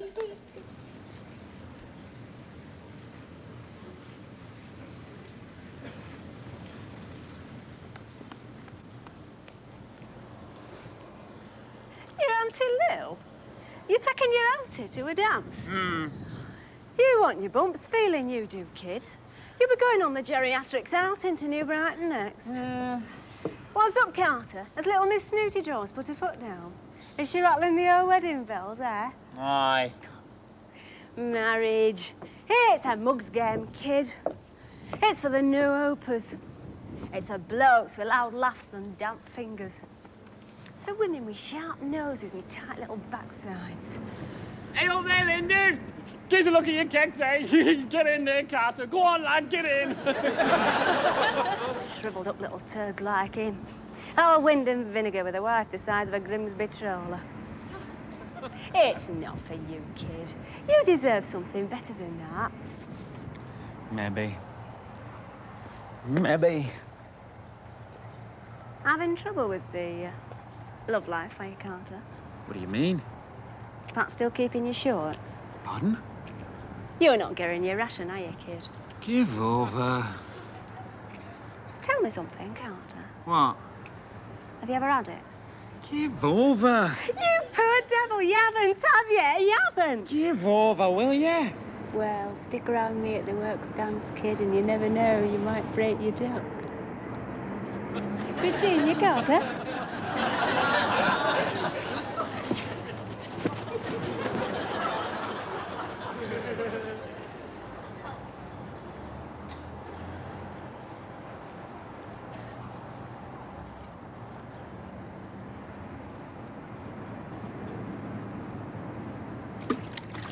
Was that Linda Preston I just saw you with? That's right. She's right common, isn't she, Carter? I bet she comes from a terrible home. I bet they don't have tangerines at Christmas. I bet they wear the best in bed and all. I bet they keep... Listen, I've been thinking. What, you thinking? Aye, me. Thinking. If you don't want to go to the dance, I won't go either. I'll jack it in. Oh, but I do want you to go. What? That's why I come to find you, to tell you that I want you to go. Why? Says you'll have a lousy, rotten time. Pardon? When you go to that dance, you'll realise that life without me just isn't worth living. You'll have such a rotten time dancing with fat ladies with sticky hairdos that you'll appreciate me even more than you do now. What, you, Carter? Why? Why? I appreciate you. And I trust you, too. I trust you to spend every minute of that dance looking thoroughly fed up and wretched. Now, do you promise me you'll do that? Carter, I do love you. I do. Hey, whoa! You do, Carter. Looking thoroughly fed up and wretched. Eh, lads. Fancy going to a dance together after all these years. Takes me back to days of our prime when we went courting in our utility overcoats. Do you remember them halcyon days, lads? Oh, we still had a 3rd Division North and a 3rd Division South in them days. There's romance in the air all over again with our second honeymoon in the offing. I feel now just like I felt before the first one. It's truth. You're not getting another attack of lumbago, are you? I'm not talking about bodily functions. I'm talking about mental functions. I'm talking about emotions. Oh, them things. I'm talking about being starry-eyed and all of a flutter. I'm talking about what it was like 25 years ago with me dashing about all over the place, arranging our wedding, and you sitting on your BTM doing note. Me? Doing now? Who was it mended your dad's chain guard? Who was it tarpaulin his rabbit hutch for him? Love. And you looked ever so romantic with your mouth full of tin tacks. Les. What? Hey, Did you ever have second thoughts about being married? I mean, did you ever get cold feet and want to call it off? No. Once we bought that stair carpet from Co-op, there's no going back, was there? Oh, Lou, just look at you, eh? What does she look like, I'd rather not say, thank you very much. I think you look smashing, Auntie Lou. Ah, thank you, Carter. My Bob made me this dress for the Boy Scouts annual fancy dress ball. What did you go as, Lil? A wall map at Balkans? No, the theme of the ball was famous criminals and their victims. Oh, we did have a laugh. I went as one of the brides in the bath. My Bob wanted me to go as Edgar Lustgarten, but he hadn't got the right attachments on his fretwork machine. His fretwork machine? For sewing. Oh, he could do some most unusual things on his fretwork machine, could my Bob. Well, now, let's not hang around. The sooner we get there... The longer it'll be over. Come on, then. Grin and bear it.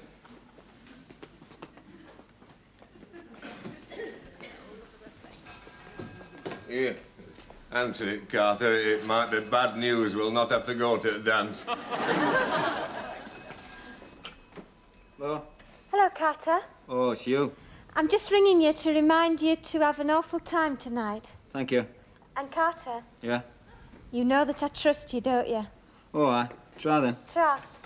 Well, are we in luck? A family bereavement? No, it was Pat telling me she trusts me. It's truth. You can't get much worse news than that, lad.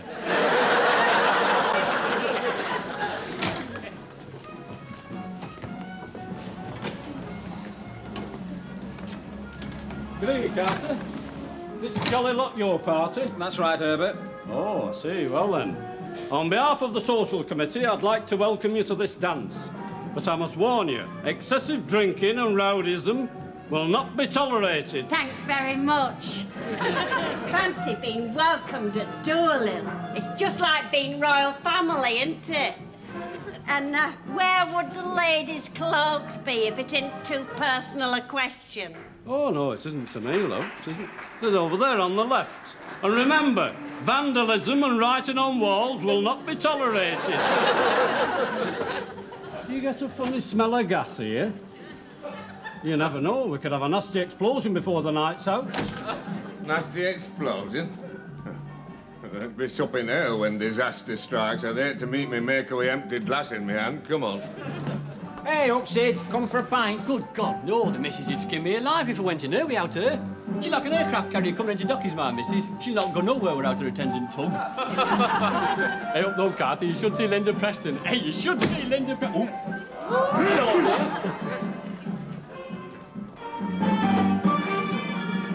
Oh, hell, it's a balloon and streamers job. I'll bet Titanic looked like this just before she struck that iceberg. Must have come as a blessing relief to passengers, mustn't it? Well, 3 pints of bitter, is it? No, make it 6. It's a night for double banking as this.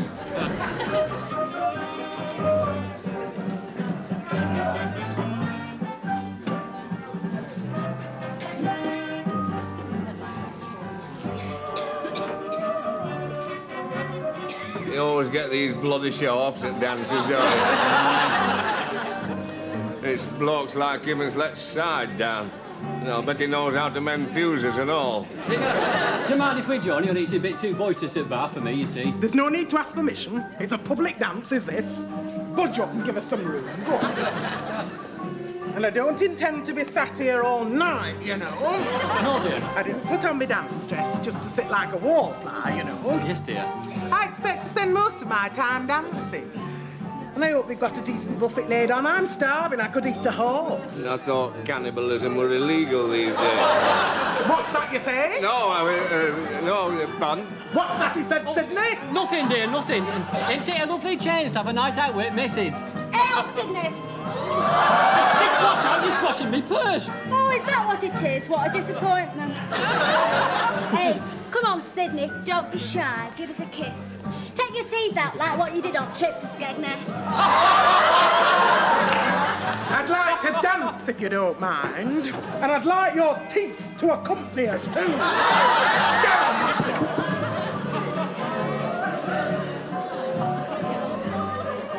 see what he meant about aircraft carrier. Ah, they're bringing her out in an Airfix model next year. Come on then, Carter.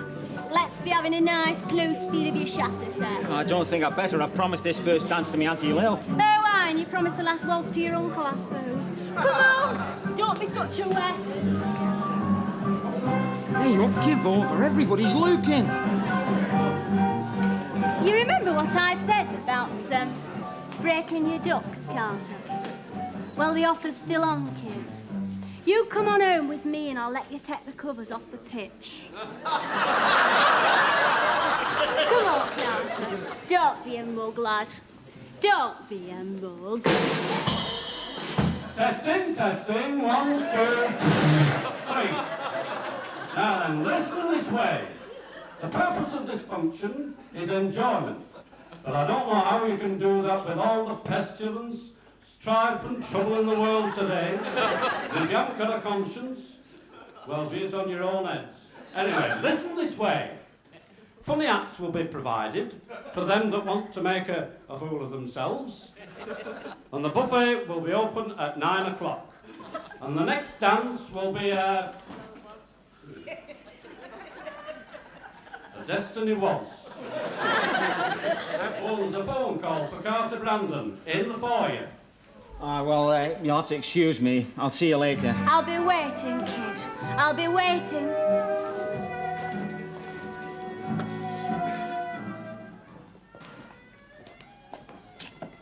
Hello? Hello, Carter. Are you having a rotten time? I'm trying my hardest. Good. Well, I suppose I'd better go back in. I'm having such a miserable time, it seems a shame to waste it talking to you. Carter? Yeah? Is Linda Preston having a miserable time, too? I don't recall having come across her. I expect she's decided not to bother. What's she wearing, Carter? Well, it's just sort of... You know, it shows all... She looks right dowdy, really. I see. Well, ta-ra then. Have a rotten time. And remember this, Carter. I trust you. Thank you very much indeed. We're making our escape. Escape? Ah, the women are dancing, the groom and potter's just down the road. Beer off the woodland, liver and bacon sandwiches. A men only bar with a slate to halfpenny board. What more could a man ask for from life? Come on, do a bunk with us. I can't. Why not? I've got to go back in there to me mother and me Auntie Lil and face up to reality, haven't I? Reality, it's all a cod, is that? If there were any reality in this world, there'd be no keg bitter. There'd be no Doberman pinches. There'd be no back collar studs. And United would hold FA Cup in perpetuity. Come on, do a bunk while you've got chance. Sorry to let you down.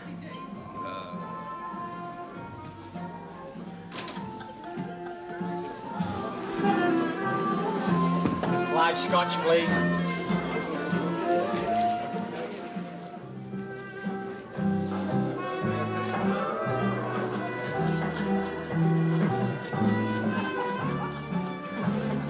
Fancy a dance, Auntie Lil? Oh, no, thank you, Carter, love. I've just finished one with the ambulance man. No, I just want to look on now and rummage back in my memories. Aye, the nice things are memories, aren't they? Aye. You want to build up a few good uns for yourself. How do you mean? Well, do something positive, lad. Do it tonight. Give yourself something to remember the good times by before you get swamped in the drudgery of marriage. It's easier said than done. Oh, you're wrong, Carter. Hun? Go on, ask her to dance. Who? You know. You know, lad. Do your stuff before it's too late.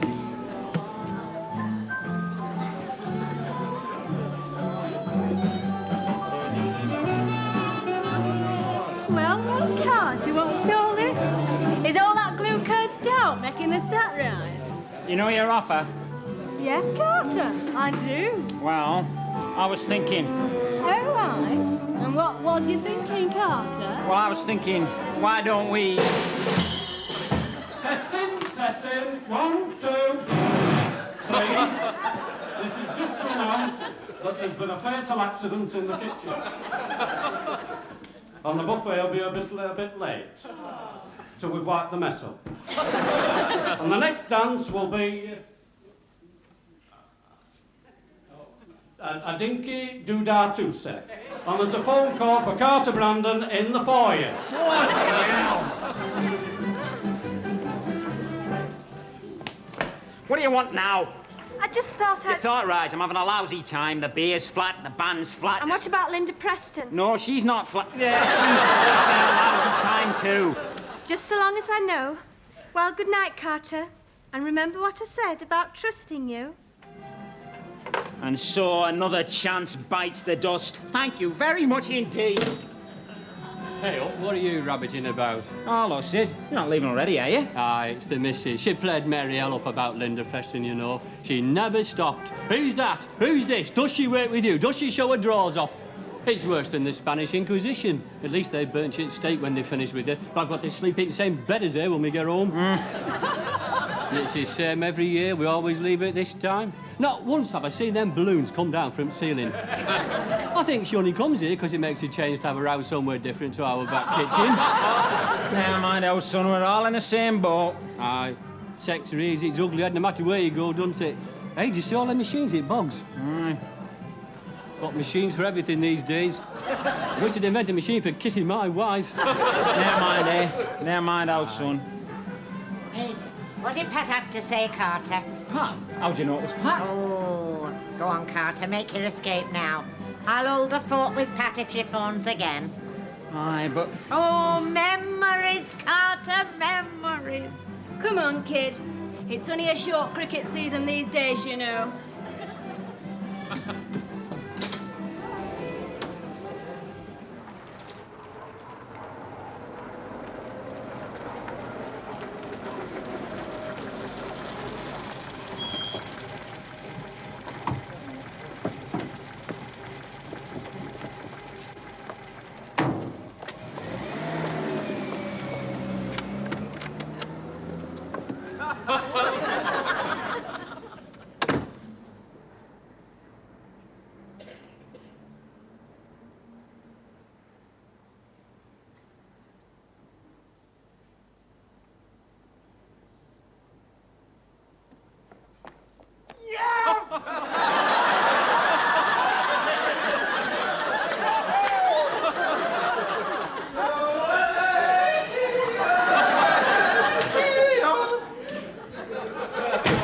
That's it then. It's all off. Finished. Finito. Pardon? I've spoken to my mother and we've decided the engagement's off. I never want to speak to you again as long as I live, or as long as you live, or whichever comes first. You ought to be ashamed of yourself gallivanting round at dead of night with Linda Preston. Linda Preston, how did you know? Your Aunt Lil told me when I phoned the dance. You? You told her? You're a pig, Carter Brandon. You're a bluebeard in sheep's clothing. You're a disgrace to your old boys association, and don't bother to speak to me again. Oh, dear! What a night! What a disaster! Me husband and me brother desert me at the dance and slink off to a pub boozing. And now my son brings shame and disgrace on me and loses his fiancée. Oh, what a night! You're worse than Herman Goring, you are, when he bombed us on Night at the Blitz. At least he gave us warning through Lord Oh. You? Why?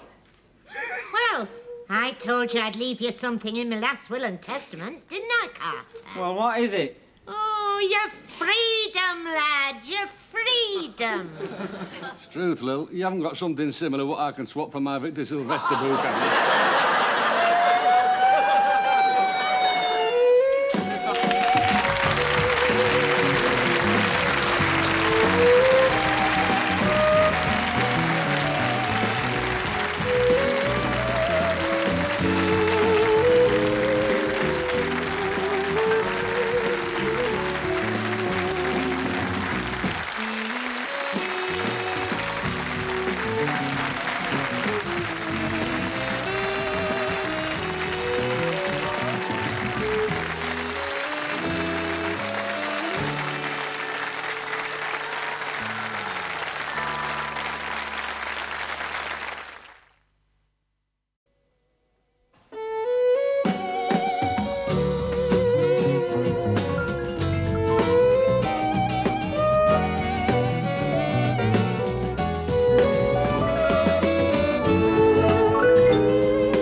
I hope you don't mind me meeting you outside the billiard hall, Carter. No?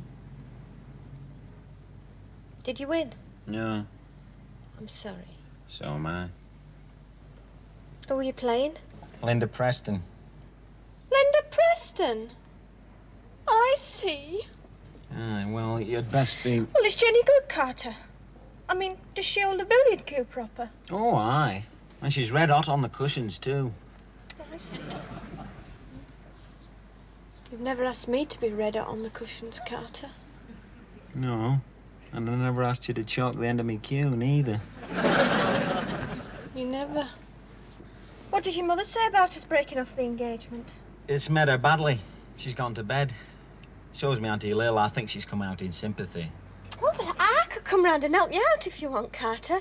I can iron your string vests, and I can do all the cooking. Now, do you like real wine with egg and chips? No, we'll manage on our own, all the same. Well, you could come round to our house for your supper. We're having sheep's brains. No, I'm playing pitch and putt tonight. With, Linda Preston, that's right. Well, then you might as well know it. No, what? I'm sorry. What for?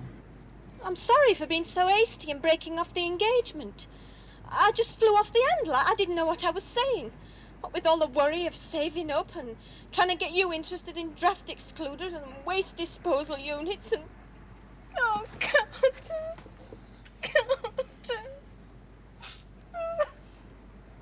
Aye, well... Is that all you've got to say? I poured my heart out to you.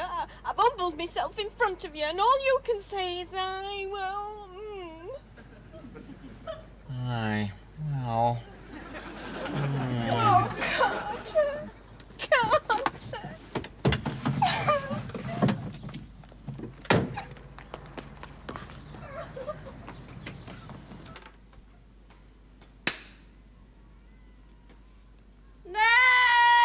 What happened to my barley water?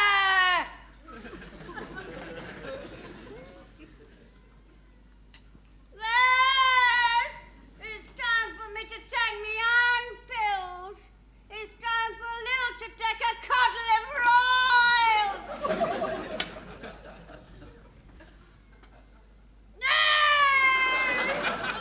What are you doing down there? Les!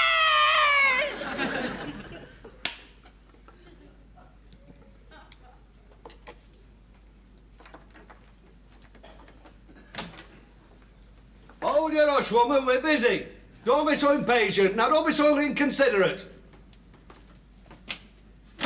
Women. They've no idea how to behave when they're sick. Well, they don't get as much practice as what we do, Les. It's a well-known medical fact is that men are more prone to sickness than what women are. Except on bank holidays and works weeks, of course. It's the way nature made us. I mean, men are born to be martyrs. Women are born to be bombastic. That's why they never get sick. The germs are frightened to death of them. Les, where's me calf's foot jelly? Where's Lil's junket? Hey, can I smell something burning? You've not dropped cinders on dog again, have ya? Yeah. I lost all enjoyment out of being sick once my mother died. Why's that? Because she pampered me. She didn't bully me like what a wife does when you're poorly. She treated me more like a pet dog what's been run over by a trolley bus. That's efficacious, is that? No, nothing was too much trouble for my mother when I was poorly. When I went down to Bookies, she wouldn't let me lift a finger. She'd even licked indelible pencil for me before I wrote out my bet. What a wonderful woman. And when I took to my bed again after racing were over, she'd be dashing hither and thither. She'd be first in queue at jug and bottle. She'd run all the way back from Chippy, so cheese and onion pies was piping up. And I'd only to stand on top of the stairs and bellow once, and she'd be in that bedroom hurling coal on fire like Chief Stoker on Mauritania. I used to say to her and say, Mother, you know, all this running around, it's enough to make me feel quite poorly. Women are all right when they're mothers. It's when they become wives and sweethearts, that's when the rot sets in. True. When I was poorly, my mother used to cook for me as if I were Aga Khan. Brown bread and butter with crusts cut off, condensed milk sandwiches any time of day or night. And for tea, a cod steak steamed in milk between two enamel plates. Enamel plates? I reckon half the joy's gone out of living since they stopped using enamel plates for cooking. Especially when they was chipped and rusty around edges. There were no greater pleasure in the world than slinking home late at night with a skin full of ale in fear and trepidation, finding everyone asleep in bed, and your dinner warm and in the oven between two enamel plates. My God, aye. And after you'd burnt your thumbs getting top plate off, what a sight met your eyes. A thick tide mark, a wrinkled, greasy gravy. Like scum on a harbour wall. Sprouts as hard as your stepmother's fist. Roast beef, texture of a mule's saddle. Mashed spudge you could go rock climbing on. Oh. It brings tears to your eyes just to think on it. You know what, Les? When I die, I wouldn't mind being buried between two enamel plates. Good idea, providing you don't mind being overdone at the edges. You know, this modern cooking's a load of rubbish. It's playing havoc with my health. You know what? You'd never believe this, Les. I've not felt poorly for a good 6 months at least. Good God. You want to see a doctor? That could be serious. No, I've had my share of serious symptoms of palpitations, throbbing in my arms, pains in my chest. Good God, you don't go and see a doctor about serious symptoms. It's true, they might tell you got a fatal illness. You drop down dead with terror. Les! Les! Les! Les!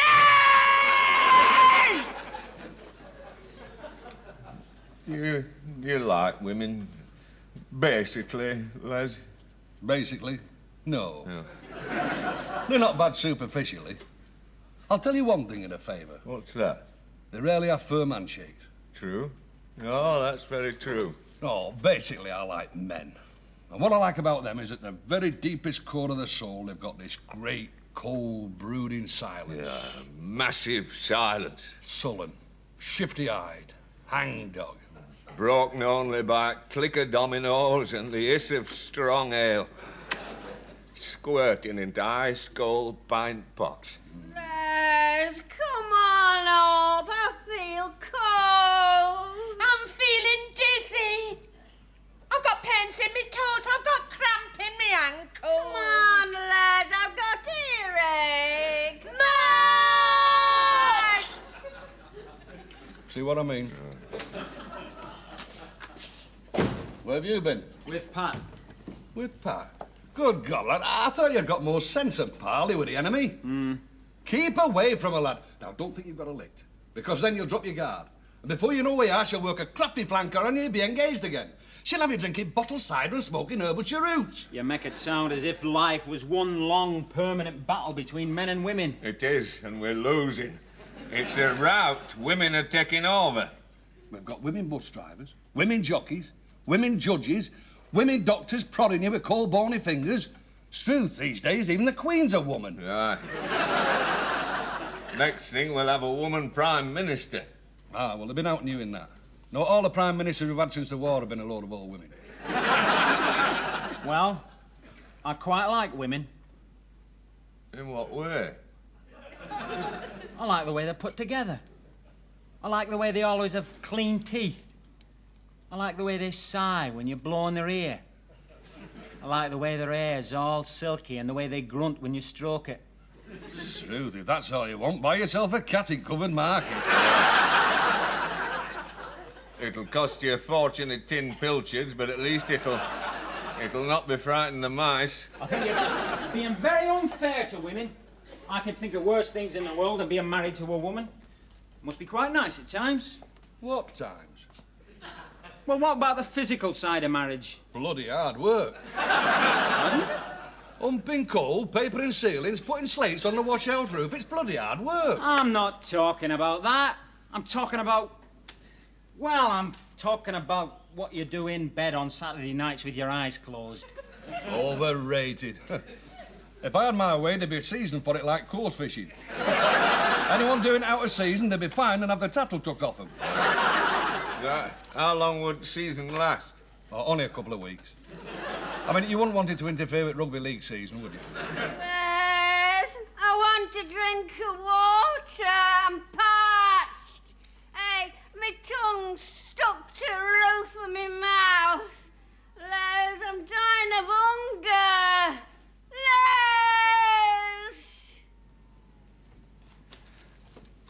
Where are you going? To see if there's out they want. Good God, I took him a mug of tea only 4 hours ago. What more could they want? That's bloody heartless, that is. Heartless rubbish. Get off out, lad, and have a bit of a romp round with that there Linda Preston. She has everything what a bloke could desire in a woman. Bites the fingernails, knows how to subtract on the darts board, and never calls around to your home. She'd give you a bloody good night on the tiles, too. She'd show you all the ropes. Come on, and you'd have no trouble undoing the knots. I thought you said you didn't reckon much to that. No, I didn't. No, the physical side of marriage can be faintly entertaining at times. When it's performed out of wedlock. It's when it's in wedlock it gets so depressing. Les, will you come on and see to us immediately, Les? Hey! You're not mending your auto-cycle in back parlour, are you? Answer me! Hey, answer me, Les! It's no use. I can't leave them shouting like that. They'll bring all the plaster down off the ceiling. I reckon he's sickening for something. He is. Love. Oh, there is no chance then. It's a fatal disease, is love. Cuts down strong men in their prime. Makes them lose all their manly pride and the will for living. That's why you see so many scrums collapsing in rugby league these days.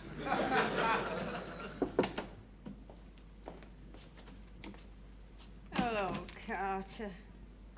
We could be dying for all your father and your uncle care. If I should die, Carter, would you do me a favour, love? Aye, of course I will. What is it? Well, will you make quite sure that I'm buried in the family vaults pointing towards Blackpool? I didn't know you had vaults in the family, Lil. Oh, my granddad won them in a raffle. A raffle? From the bankrupt stock of a monumental mason. You see, this monumental mason run off with a lady yodeler from Gloucester. Well, unfortunately, he forgot to take with him his stock of headstones and urns, so his wife had them left on her hands when she went to live tally with a wet battery man. That's when the neighbours come in, rallied round and organised this raffle. Oh, my grandfather, he won a family vault in weathered granite. And my Uncle Reuben, he won a headstone inscribed in fond memory of Lieutenant Colonel Creech Athersage, MC, late Commanding Officer, Royal Burma Frontier Rifles. What did he do with it, Lil? He kept it in the front parlour, propped against the organolium. Come in very handy for striking matches on. And then when my Aunt Emily died, he chiselled out the Colonel's name, you see, and put his wife's there instead. Oh, you can see it in the cemetery to this very day. In fond memory of Emily Phoebe Garside, late Commanding Officer, Royal Burma Frontier Rifles. I beg your pardon? Oh, well, that was typical of me Uncle Reuben. You see, once he'd chiselled out the Colonel's name, he lost interest in the rest. He never could finish a job proper. Must run in the family. I've never known our Les finish a job proper. When we got married, we set out to have 3 children. But when Carter were born, Les took one look at him, and it were down tools and start an allotment. Well, is it out you want? Yes. Make it up with Pat. Pardon? That's the one thing that would restore us to health and happiness. You getting engaged to Pat again. What do you say, Carter? Aye, well... Aye, well, is that all you can say? You grammar school and won prizes for woodwork. You'd never think you'd been top in difficult sums 3 years running. When you're standing at the altar and the vicar asks you if you want to marry Pat, you'll shuffle your feet, you'll scratch under your armpits and you'll say, hey, well, I've told you, I'm not marrying Pat. Oh, yes, you are. It's our time you settled down and got married with a decent mortgage and a white estate car. There's hundreds of fellas much younger than you married with a wife and family by now. Mrs. Atchison at clock repair shop, she's a grandmother 3 times over, and her Wally only had his 18th birthday last week. Aye, and look at the state of him. He fell off his motorbike 3 times last week. He hasn't got the strength to grip it proper with his knees. Excuses. You've got a girl there who thinks the world of you. She'd make a wonderful home for you. She's got smashing taste in light fittings and soft furnishings. You're the same with Pat as you were with that electric train set we bought you. Brand new it was, and you only played with it twice. Oh, Annie, calm down, will you, love? Oh, you're bringing the mattress out in a sweat carrier. Anyone at home? About time to come to see how we're getting on. Oh, I've not come to see about that. Pardon? I've come to see about this second honeymoon. Oh, what about it? Well, well, all this running about looking after you, it's fair tired me out. I don't think I'll be up to a second honeymoon now. Why don't you go on your own? I don't mind stopping at home. I won't be lonely. There's bound to be a darts match on at the British Legion.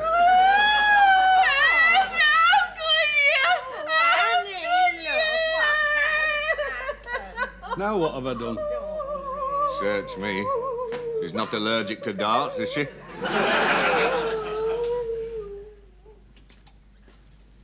They're sleeping now. Snoring their heads off. Sparko. I put a treble dose of rum in the barley water. Champion. All quiet on the Western Front, eh? Shall we nip out for a pint, then?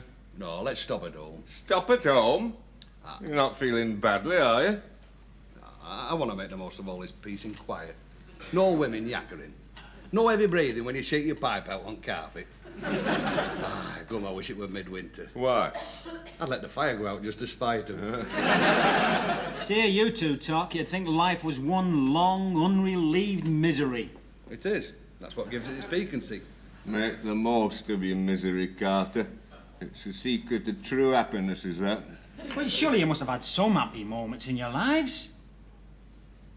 What about when we was first married? Weren't you happy then? What about the happiness the children brought you? We never had no children, Carter. Your Auntie Edna didn't believe in them. She said they'd play havoc with the fitted carpets. You should have had lino. That's what I told her. I says to her, I says, lay your lino in March, I says. Give it summer to settle, I says. Come September, I says, we could be thinking in terms of having a baby. She wouldn't play ball? No, she said lino were too cold. You're a cold woman herself, was your Edna. Whenever she was around, it always seemed like the second week in January. Oh, that's why I never had much success with me indoor tomatoes. What about me? Didn't I bring you no happiness? You? All you did was howl. 2 solid years of it, night after night after night. It was worse than the Blitz. Towards the end, I was reduced to sleeping in the air raid shelter at the bottom of the garden. There's naught in the world worse than a nipper what howls all night. There's only one good thing about it. What's that? You never get trouble with burglars. Yeah. I'll never forget first time we went to see Carter in maternity hospital. I looked at Cot, I said, and I can see rubber hot water bottle, I says, but where's baby? Annie looked at me and she says, with ish, she says, that is the baby. I told her to send it back and say she wasn't satisfied. I were only trying to be helpful. No chance. At times like that, a man's utterly helpless. You try and show a little interest in the baby by remarking how ugly it is, and the women come down on you like a ton of bricks. I think you're being very hard. Hard? Listen to me, lad. What's the first thing a woman does to a bloke baby after it's been born? Don't know. Get it circumcised. And you know why? No. To get their own back on the father. I still think you're being very hard on women. I quite like them at times. I like them in winter when they're all muffled up and they smell of rain. I like them in summer when they put varnish on their toenails and you can look down the front of their frocks. I see. And does that mean you're going to surrender? Does that mean you're going to get engaged to Pat again? Why, well... Aye, well, what's that for an answer? Here you are proposing mass desertion to the enemy and all you can say is, aye, well, is that all you've got to say? Now, you listen to me! I don't say much for myself, I know, but right now I've just about had a bellyful. Yeah, go on, Carter. Answer it, lad. There we go, then. I thought all this peace and quiet were too good to last. Untrammelled. True. I'll tell you what, Mort. If an Englishman's home is his castle, for the past 25 years I've been living in the bloody dungeons. What are you doing here? We've come to rally round the flag, haven't we, Pat? Yes, Mother. We've come to look after the invalids and we're not leaving until they're better. Now then, where are we going to sleep? I know. Your father and your Uncle Mort can sleep on the sofas downstairs and me and Pat will take over the back bedroom. Now then, have you been fumigated? Fumigated? Honestly, men, you've no idea, have you? I say, you men, you haven't got a clue, have you? Why didn't you call me once he was incommoded? How are you getting on with the doctor? You're not letting him bully you, are you? He's not coloured, is he? Oh, I know these coloured doctors. They've got lovely white teeth. Hey up, Mrs. Hey up. We don't allow no racial prejudice in this house. The only prejudice allowed here is sexual prejudice. Rampant, vibrant and totally healthy for body and soul. Well, if you want to be rampant, vibrant and totally healthy in body and soul, you can put that pipe out for a kick-off. I'll have no tobacco smoke when there's sickness in the house. And there's to be no more fish and chips, neither. I bet that's all you've lived on since your women was took badly. No wonder you've got bloodshot eyes. No wonder you've got a shaving rash. And another thing, I don't intend to spend my time washing out dirty underpants, so you better... Now, there's no need to look like that. I'm very accustomed to dealing with sickness and death, you know. It's quite a hobby of mine. If there's any laying out to be done, just leave it to me and I'll guarantee total satisfaction. I hope you've got sheets ready for the shrouds. And I hope they're properly aired. We don't want the corpse catching its death of cold, do we? Now then, I can't stand here gossiping. There's work to be done. You men can go and open all the windows and get rid of the smell of dirty socks. And Pat, you can take Carter into the front parlour and do your stuff. Pardon? Oh, come on. I can't stand men that get under my feet. Go on in. And don't come out till you've reached a unanimous verdict. Aye. Well...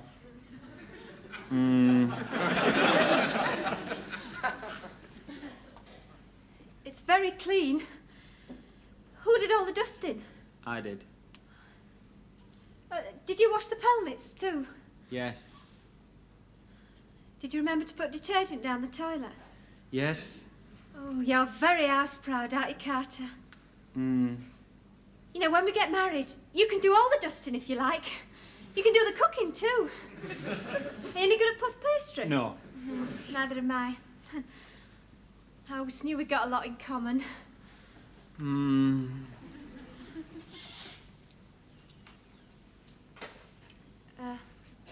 There's something you should know, Carter.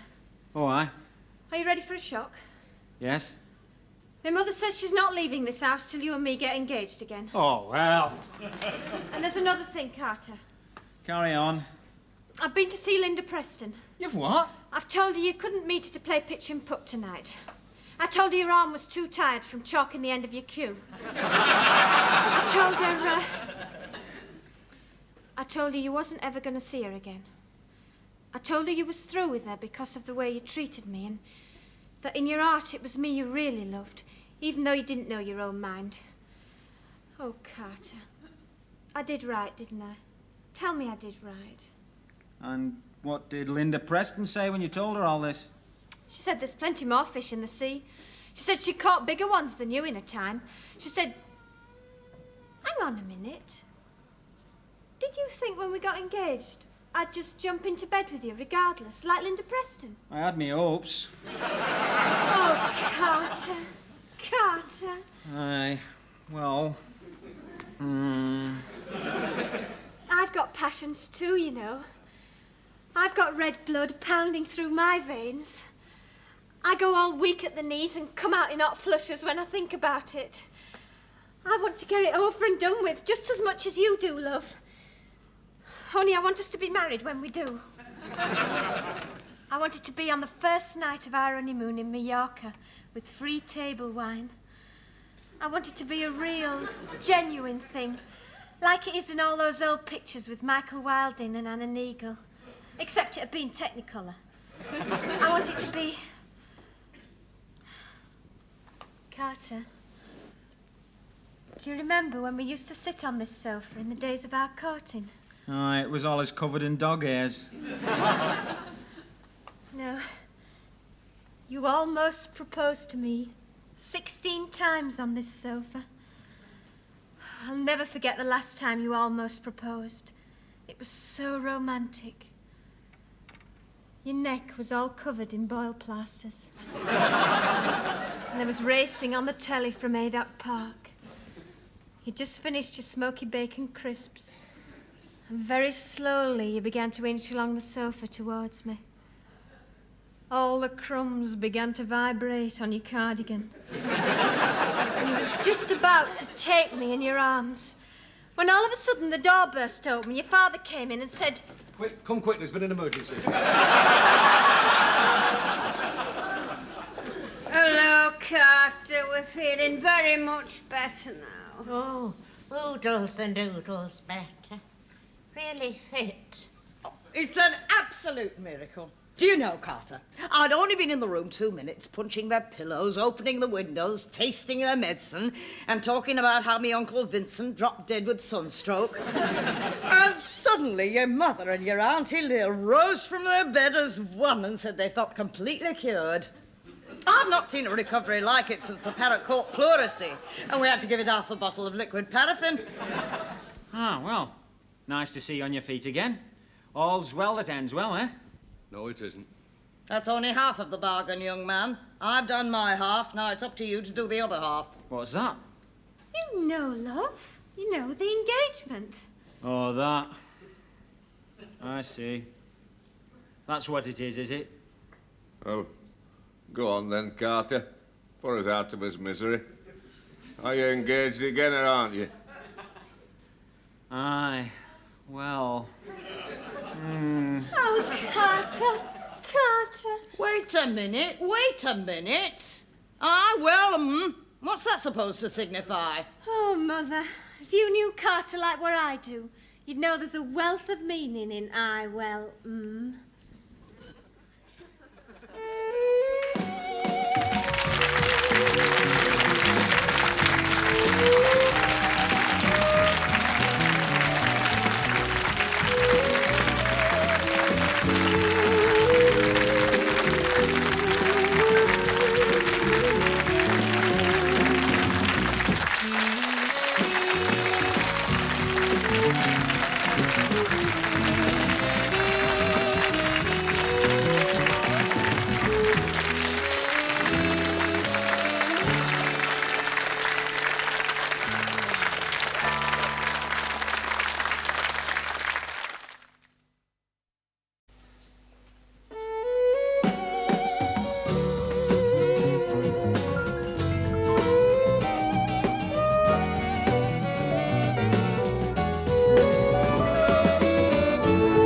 What are you thinking about, love? This and that. I know what you're thinking about. I bet you're thinking about walking with me down the aisle in your best starch supports, with Connie Watkinson looking livid because I've beaten her to it. No, I'm thinking what a smashing day it is for some good healthy exercise. We should be tramping the moors a day like this. Sun shining, cloudless skies, soft breezes, couple of pigeons billing and cooing. You never bill and coo with me, Carter. Why can't we be like them pigeons? We can if you don't mind climbing to the top of Mr. Warrender's washhouse roof.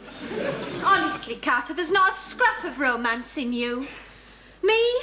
I'm just bursting at the seams with it. You know what I'm thinking about now? No, what?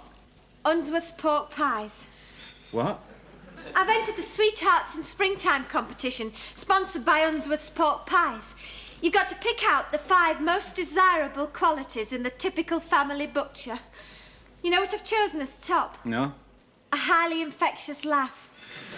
Well, that's not the only highly infectious thing about Unsworth's pork pies, is it? Oh, it's a marvellous first prize, Carter.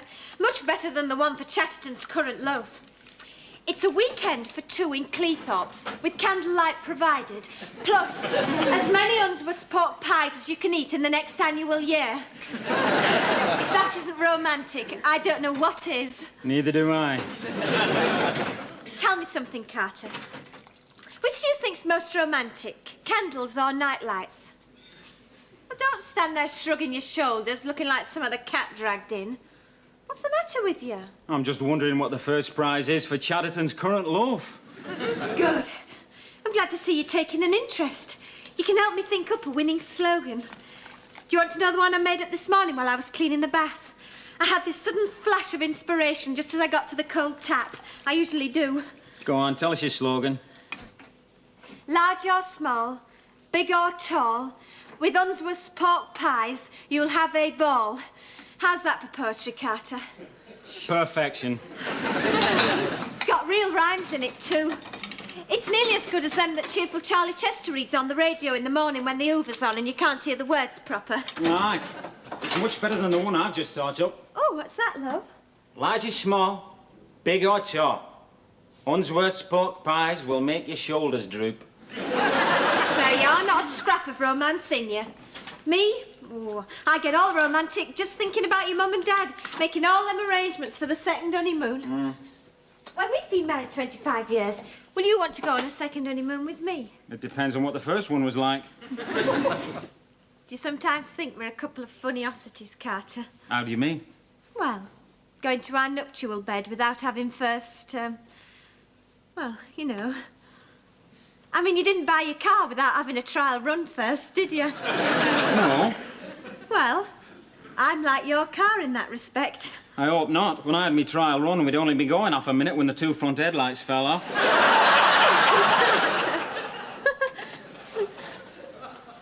Do you ever wonder what it'll be like on the first night of our honeymoon? I do. I've got it all planned out. There'll be mandolins playing in the soft Spanish moonlight. And we won't have eaten no garlic, because we'll choose an hotel that does real food with chips and a choice of veg. Now, do you want a choice of veg, Carter? Or do you prefer a tossed green salad? I'd prefer the garlic. It'll take away the taste of all that lousy ale I've been supping. You'll not be drinking beer, Carter. You'll be sitting on the balcony of our bedroom drinking champagne with real, genuine bubbles. And then when we've drunk our Horlicks and taken our iron tablets, you can go into the bathroom and clean your teeth while I slip into my wet look negligee. And then when I've got it on, you can come out of the bathroom and I'll watch you change into your midnight blue pyjamas if you promise to turn your back on me at the crucial moment. Oh, aye. I'll bring some of my mates with me and they can stand round me like they do in the rugby league. There's no need to be sarky.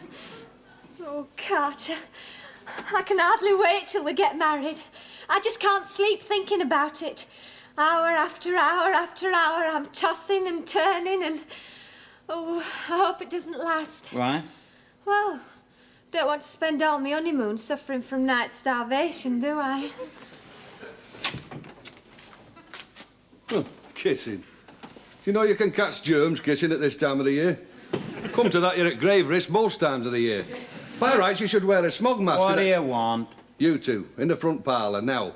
They're just in the process of arriving. Who? The 3 great aunts from Glossop. And God have mercy on our souls.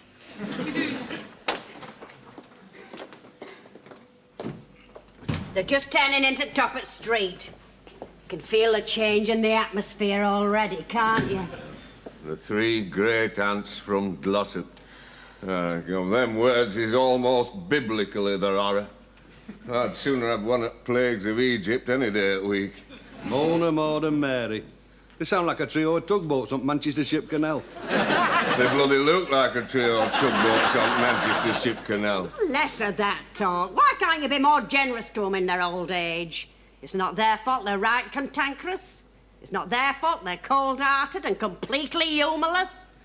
So would you be if you were as ugly as they was.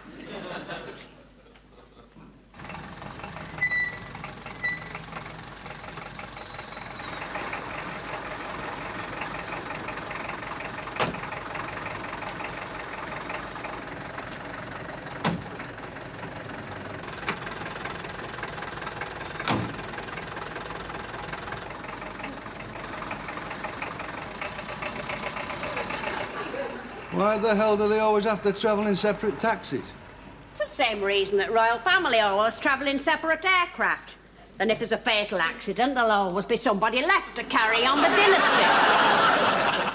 Well, they're flogging a dead horse there, aren't they? They're hardly in dynasty stakes at their age. 3 virgins, all over 70. I know they've got some revolutionary stuff for putting on your roses these days, but... I wish you wouldn't use the word virgin in front of Carter. You know how he comes out in heat lumps when he gets excited. It's a perfectly legitimate word. Some at most aristocratic and respectable ladies in land have been virgins in the time. Not many, I'll grant you. Oh, I could know that sound anywhere. Nobody knocks on a door quite like great Auntie Mona. When she goes up to heaven, she'll have pearly gates off their hinges in no time. You can tell a person's character by the way they knock on the front door. Can you? How do you knock on the front door? I lean against it, grunt softly, and hope no one will answer it. You know, Les, I think she must have gone to night school to learn how to knock as hard as that. Oh, for God's sake, answer it, Annie. If she keeps on going like that, she'll have hot putty out of the windows. Last time she was here, she bloody near cracked the chimney breast. 3 great aunts from Glossop. My mother used to dread 'em coming round to our house. Did she? Oh, aye. She said it was more like a visitation than a visit. Strange things used to happen, you see. Water would curdle at goldfish bowl. Bantams would stop laying. Pigeons would stop homing. So would my father. That were our only consolation.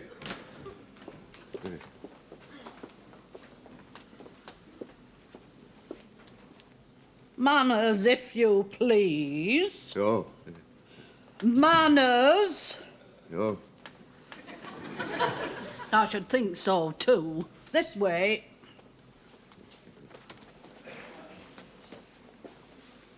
Sit. Sit. I should think so, too. So, you're Carter's fiancée, aren't you? That's right. Pleased to meet you. Isn't the price of sprouts outrageous? Where are you going for your honeymoon? Spain. Spain? Much too hot is Spain. I endorse that. So do I. Heat inflames the passions, arouses the desires. You want to go somewhere cold? Cousin Mabel went to Scarborough in mid-December for her honeymoon. She didn't take her mittens off until the last night. What happened then? She had to mend a puncture in her husband's sidecar. Oh, I thought she went pillion.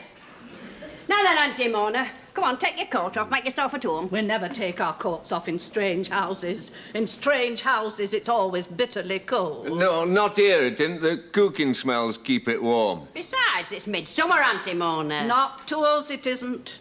To us, it's been midwinter for the past 47 years. I endorse that. So do I. Well, it's nice to know you've been having bad weather in unison, isn't it? Now then, Auntie Mona, is this a social visit or shall you be stopping for a long time? We've come about your silver wedding.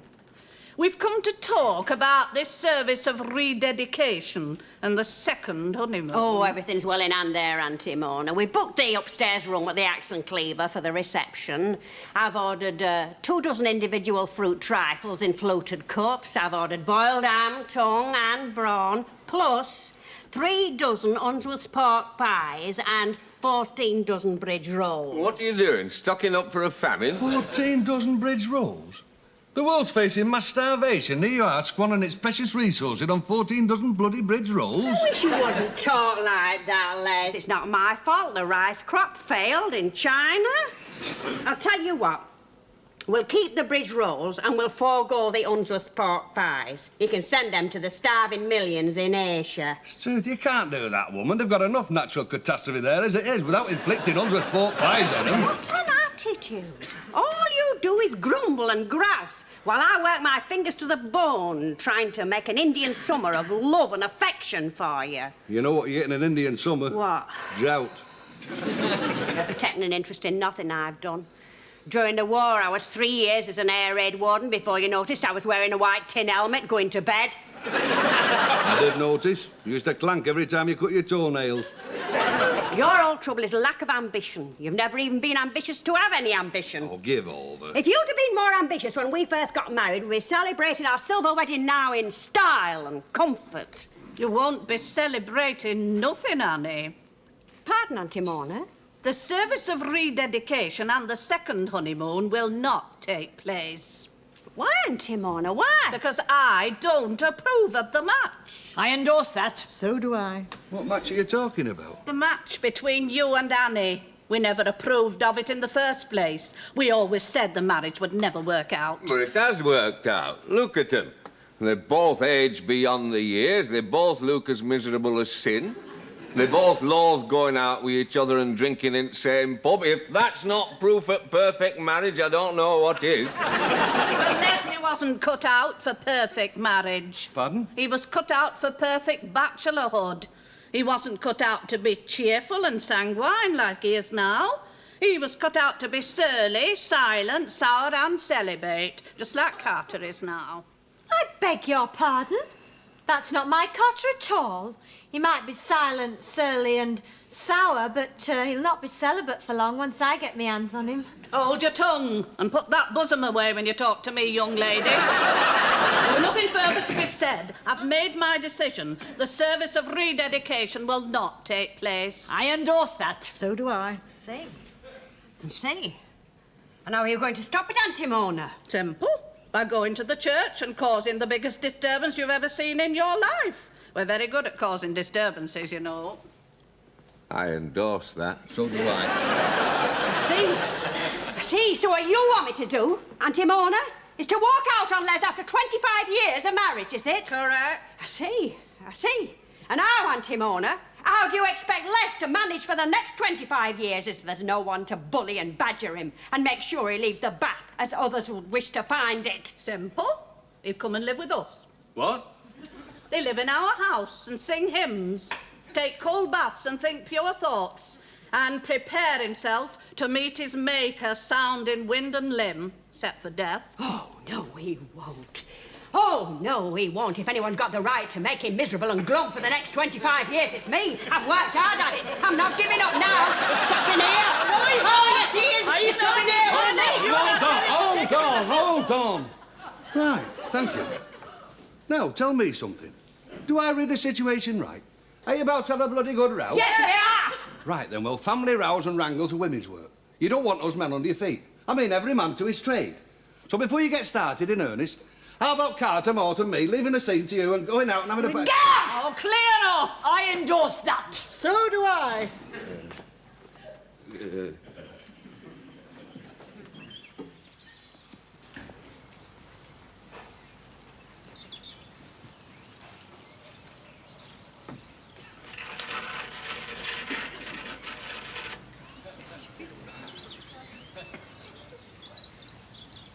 Do you think we'll be safe here? Of course we will.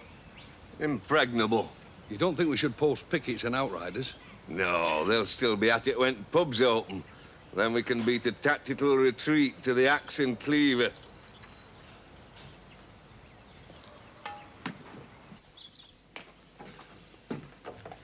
The three great aunts from Glossop. The older they grow, the worse they get. You see, Carter, basically, and at heart, they're not more than a trio of man-eaters. And the old trouble is they've had to live on short commons all their lives. And that can be very dangerous to a man. Look what Lion did to young Albert at Blackpool Zoo. Right, then. Who's for tea? That's the best idea yet. How do you like it, Carter? Hot out of a tin mug, else cold out of a china cup? Hot out of a tin mug. And what do you want in it? Condensed milk or some of that bloody awful stuff as comes out of a bottle? Condensed milk, of course. Good lad. You're one of us. You know, I've just been thinking. Oh, Stu, don't you start acting peculiar. I've been thinking, I said. Well? Oh, was it right what they said about you not being cut out for marriage?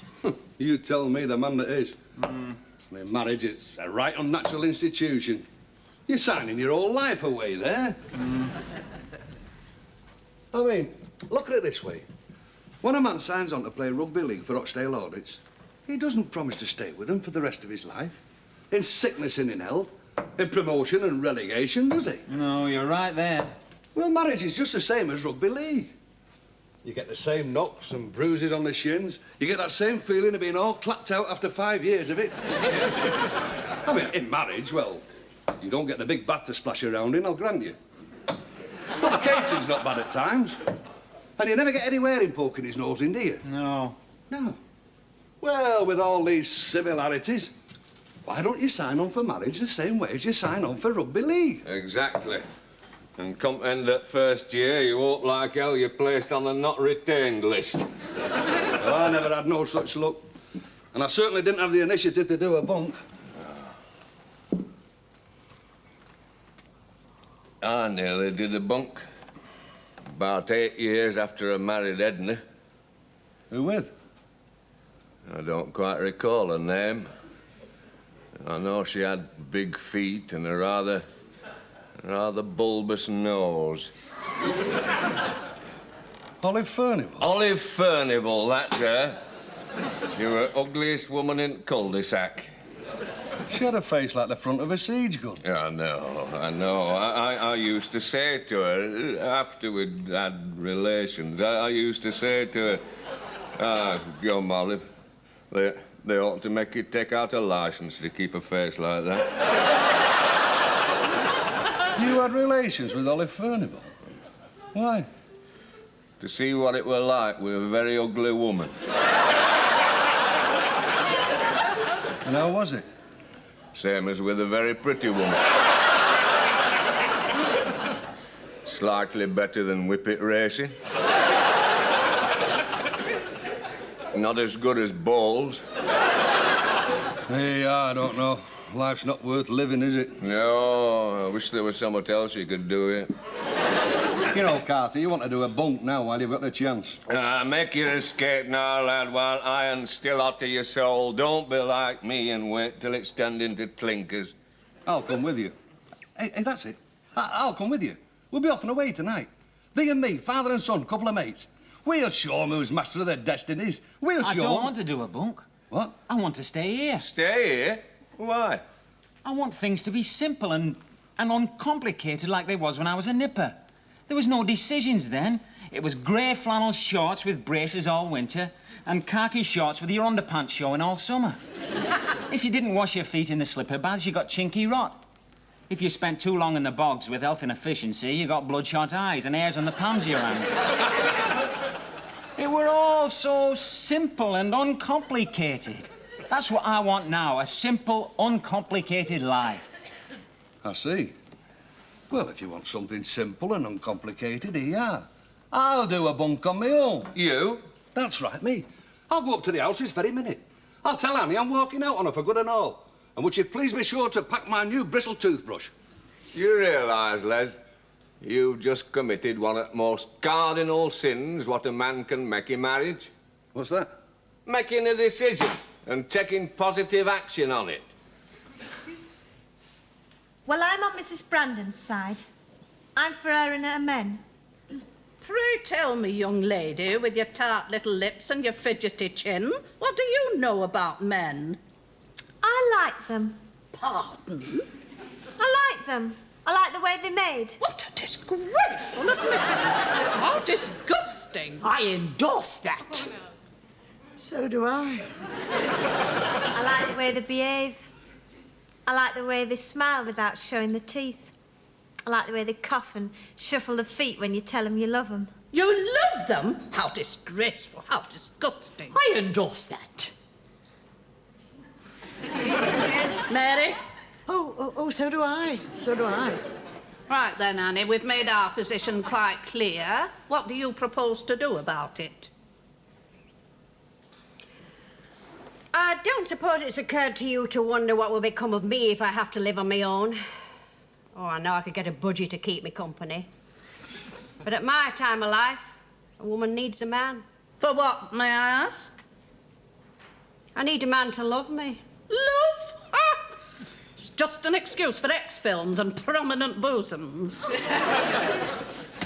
When you're young and first married, you're too busy painting the bathroom and laying your underfelt to bother about being in love. But then, as you get older and you gradually realise that you've got nothing whatsoever in common with each other, you begin to feel the need of a bit of love. So who is the obvious choice to give it to you? Your dad and your favourite uncles will be long since dead. Your old sweethearts will all be married, and your old heartthrobs will have long stopped throbbing. So who do you turn to? Well, you have to make most of a bad job and settle for your husband. And that's why I'm keeping Les. That's why I prefer him to a budgie. Oh, I know budgies can do some very comical tricks with their cuttlefish bones. But a budgie's no match for a man when it comes to downright untidiness and lack of consideration. Right then. Right, what? I've made a decision. You've made a decision? Correct. I'm doing a bunk. I'm leaving home tonight. I'm never setting foot in this house again. I'm walking out on my past, I'm walking out on my present. And would you please be sure to pack my best singlets and underpants? So there. What have you got to say to that?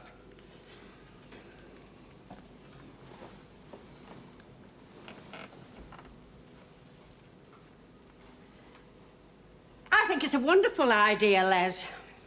Pardon? Go on, do a bunk. Clear out and leave everything. You what? And I'll come with you. You what? You what? We'll elope, Les. If they don't approve of us, we'll do what all romantic couples do. We'll elope. And I'll tell thee this, Leslie Brandon. We'll do it good and proper with all the trimmings.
Try, love.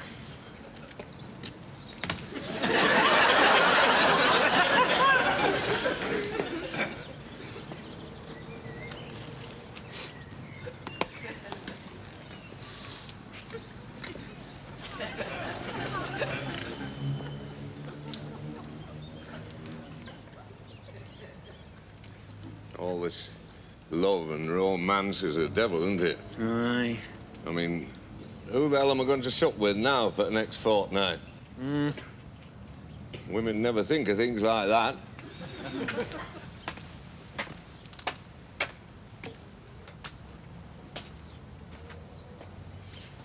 Isn't it a gorgeous evening, Carter? Hmm. What are you thinking about, love? Are you wondering what it'd be like for us to elope? Are you wondering if they have facilities for that sort of thing on package tours? No. I'm thinking about competition for Chatterton's current loaf. Oh, I've got a smashing slogan for that. Do you want to hear it? Go on, then. Large or small, big or tall, with Chatterton's current loaf, you'll have a ball. I've got a slogan for life that goes something like that. Oh, have you, love? What is it? Large or small, big or tall, life can make your shoulders droop. I endorse that. So do I. So do I.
What are you fishing for? Out. What you caught? Out. Still, it's a grand day for catching nout. Clear blue sky, swallows flying high, ducks coughing. It's a right belter, ain't it? Aye, but there's no need to be so bloody enthusiastic about it. Nice bloke, that. Oh, I thought he was very rude. Right gruff, right terse, right dour and grumpy. That's what I said. Nice bloke. Shall we sit down for a bit? Here, on a bollard? Oh, it's not very romantic. What's wrong with it? Just listen to the sound of that water. Beautiful. Like the sound of dewdrops dripping from an angel's nose. Oh, Carter, don't be so sacrilegious. You know very well that angels always have hankies. A beautiful, restful noise. A nice rhythm. It's enough to send you off to sleep sparkle in 5 minutes flat. Honestly, Carter, you're a right weary Willy. I know what'll happen on the first night of our honeymoon. Before I've got time to put my rollers in, you'll be lying in bed, snoring your head off and still with your socks on. I like sleep. You don't make no demands on your powers of conversation. Well, I like romance, Carter. When we first went courting, you used to take me to some right romantic places. You used to take me to Dinky Bakery and we'd have toasted pikelets and tea out of them silver pots you always burnt your thumbs on. Used to take me to Bellevue Zoo and all. Used to all dance with me in the Parrot House. Why don't we try and recapture them days, Carter? All right. We'll have a stonk up at the British Legion hot pot supper Friday night. I'm not talking about boozing and stuffing your face with hot pot and pickled cabbage, Carter. I'm talking about whispering sweet nothings. I'm talking about dancing cheek to cheek. I'm talking about sheltering under your plastic mac at the Speedway. Why can't we elope like your mum and dad? Well, they waited till they'd been married 25 years before they eloped, didn't they? Yeah. Your dad always was a bit on the cautious side, wasn't he, Carter? That's not being cautious. That's being practical. Just look what my mother had got lined up for the silver wedding. A service of rededication with Dove Grey spats. A reception with Unsworth pork pies. And a second honeymoon with new pyjamas. No wonder he eloped. I bet the only thing that spoiled it is that my mother went with him. It's over a week since they run off. I wonder if they went anywhere nice. They say Venice can be smashing if you don't suffer from Qatar. And of course, there's always Luton Airport if you're fond of Spain. They do say Coca-Cola's nice if you don't find the Welsh who smoke.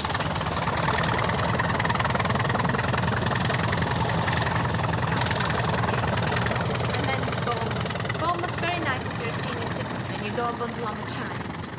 And of course, there's always West Kirby. They say it's lovely provided you spend all your time in Oil Lake.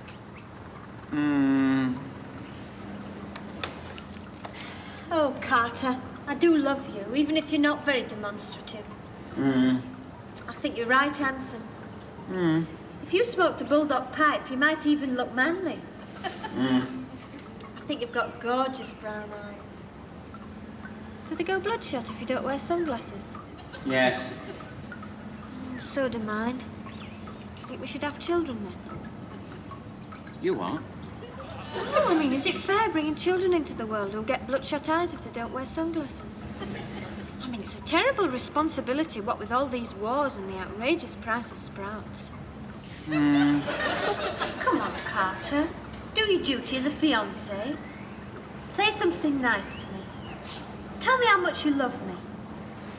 Tell me how bleak your life would be if I was cut down in my prime in a fatal accident. Aye. Well. Well, when you're all dolled up, you've got your eyelashes on. You look like presentable. As long as you don't talk to me. You don't use that lipstick.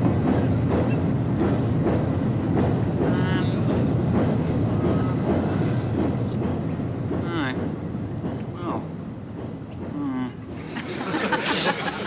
I'm sorry, Carter. I didn't hear a single word you said. It doesn't matter, it wasn't important. Oh, I'm hungry. I'm starving. My belly's convinced my throat's been cut. Well, don't look at me, Mort. I don't know how to cook. Well, can't you boil egg? Oh, no, nothing as complicated as that. Well, how about a condensed milk sandwich, then? Surely to God you can manage that. If condensed milk's too difficult, I'll make do with tomato ketchup.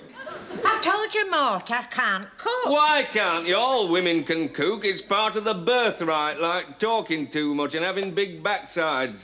I can't cook. My Bob wouldn't let me. He said he got an allergy to women cooking. I'd only to put one foot in that kitchen and he'd break out from head to toe in bright red blotches. Well, I wouldn't mind risking a few blotches for the sake of a round of dripping toast, Lil. Oh, he was a lovely cook, was my Bob. He was so consistent. Everything tasted the same. In 22 years of marriage, we never had one single breakout of food poisoning in our house. Yeah, that were only attraction in visiting your home. You see, he always used to wear these red rubber gloves. He was so hygienic, you see. Oh, he was a martyr to hygiene, was my Bob. Whenever he felt romantic, he'd pinch my cheeks and he'd say, "Pardon fingers, Lil." Then he'd tear off his red rubber gloves and boil them in bicarb of soda. Oh, aye. I expect you've got them gloves stashed away in your trunk of souvenirs, have you? Oh, no. He lost them one Easter Monday. Oh, he was heartbroken. I think they turned up in the tripe and onions he made the following Thursday. Oh, they was delicious. About time and all. I'm dying of hunger. I couldn't eat my dinner. I had to throw it away. Why? Well, nobody told me you had to take fish fingers out of the packet. Cardboard tasted all right, but fish were diabolical. I reckon they'd put all thumbs in it instead of bloody fingers. Honestly, men, you're helpless when you're left to fend for yourselves. How would you manage to feed yourself if you was cast away on a desert island with only 8 gramophone records? Simple. I'd eat Roy Plumley. Come on, I'll cook you something. What do you fancy? I've not minded. I'll have hope, provided it don't drown taste of HP sauce. Just a minute, Carter. I think Uncle Mort, with all his preoccupation with gutsing and gormandising, has forgotten one important item to tell you. What's that? Well, the postcard we got this morning from Annie and Les. Oh, aye, we got a postcard from your mum and dad. It's a bit tattered. I caught dog worrying it on the mat. He wouldn't let go until I give him final rates demand to play with instead. Is it a picture postcard with a view? Aye. Oh, I love picture postcards. You can get some lovely scenic effects if you spill marmalade on them. Is it a picture of somewhere romantic? Fairly romantic.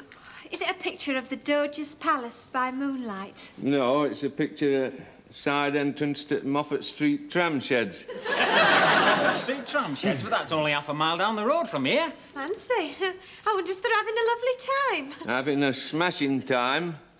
No worries or cares.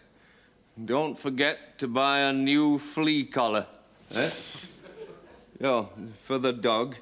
Found a shop what sells delicious custard creams. Les bought me a pair of surgical sandals. Weather perfect. Wish you was here. We already are here. Exactly, and look at the mess we're in. We've got the church booked for the service of rededication. We've got the upstairs room of the axe and cleaver booked for the reception, and now they'll both have to stand empty and idle. Well, I don't mind church standing empty and idle. They're used to it. But you can't let them down at axe and cleaver. It's tantamount to being a mortal sin breaking your word to a publican. Well, maybe they'll turn up at the ceremony. I mean, at least we ought to go and see if they do. I'm not going to no church on spec, love. They might think I was religious or something. Well, I think they've both been very selfish and inconsiderate. I was really looking forward to having a good weep at the service. I was really looking forward to the reception, having a choice of wine. What do you want a choice of wines for? They all taste the same to me. Only difference is colour at stain they make on your shirt front. I was really looking forward to criticising Annie's hat and passing a remark about her slip showing. I was getting all worked up about Good God, it's Les. Has anyone seen Annie? No. She's been gallivanting round with you for the past week and a half. No, she hasn't. Oh, well, what's happened to her, then? When we eloped, we just turned round the corner of the street and we had a bloody good row. What about? Well, the choice of venue for where we're going to go. She wanted to be romantic and go to Monte Carlo. What did you say to that? I said, stuff Monte Carlo. I said, let's stay at home and go to cricket. Good idea, Les. Haven't they been playing Derbyshire this week? That's better than going to Monte Carlo. Struth, they've got beer tents up and all day against Derby. You don't get things like that in Monte Carlo. That's what I said, but she wouldn't listen. I said she could even fill my scorecard in if she liked. But she just gave me this threatening look and stormed off in a huff. So what'd you do then? Well, I called after her in a very soft voice. When she didn't turn round, I went down to Canal Bank and sat on a bollard and fanned myself with my cap until it went dark. Oh, well, there's naught like a good bollard to sit on when you're feeling down in dumps. I'd have had one in our front parlour, only Edna had said it'd cost a fortune in loose covers. Why didn't you come home after it had got dark? I felt ashamed. I was humiliated, humbled. I didn't want no one feeling sorry for me and feeding me up on junket and calf's foot jelly. No, I understand. I felt exactly the same year we lost cup final to Bolton Wanderers. It took me 3 days to pluck up courage to get train back from London. I didn't dare show my face in British Legion till they'd lost me rosette in laundry. Well, where have you been staying all the while? In the shed on Mort's allotment. You cheeky devil. You've been at my condensed milk, have you? No, I've been living off radishes and spring onions. Oh. Oh.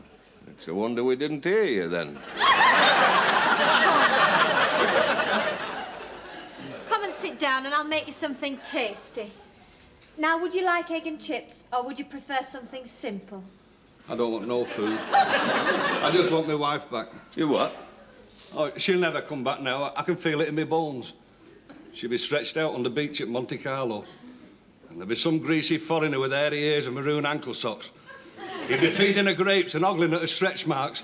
I'll punch his bloody head in if he ever turns up at the bowls club. Yeah, Les, look, I think you'd best have a look at this. I don't think they've got grapes and foreigners with hairy ears at Moffat Street tram sheds. Well, I'll be jiggered. So she's been here all the time. And what a liar. It wasn't me that bought the surgical sandals. I bought nothing personal for 5 years at least. No, well, naturally you wouldn't. The last personal thing I bought for her was a new handle for the mangle. Hey, up. You don't think she's found herself a fancy man, do you? She has. She has. Oh, my God, she's found herself a fancy man. Oh, Les. Look at him, Carter.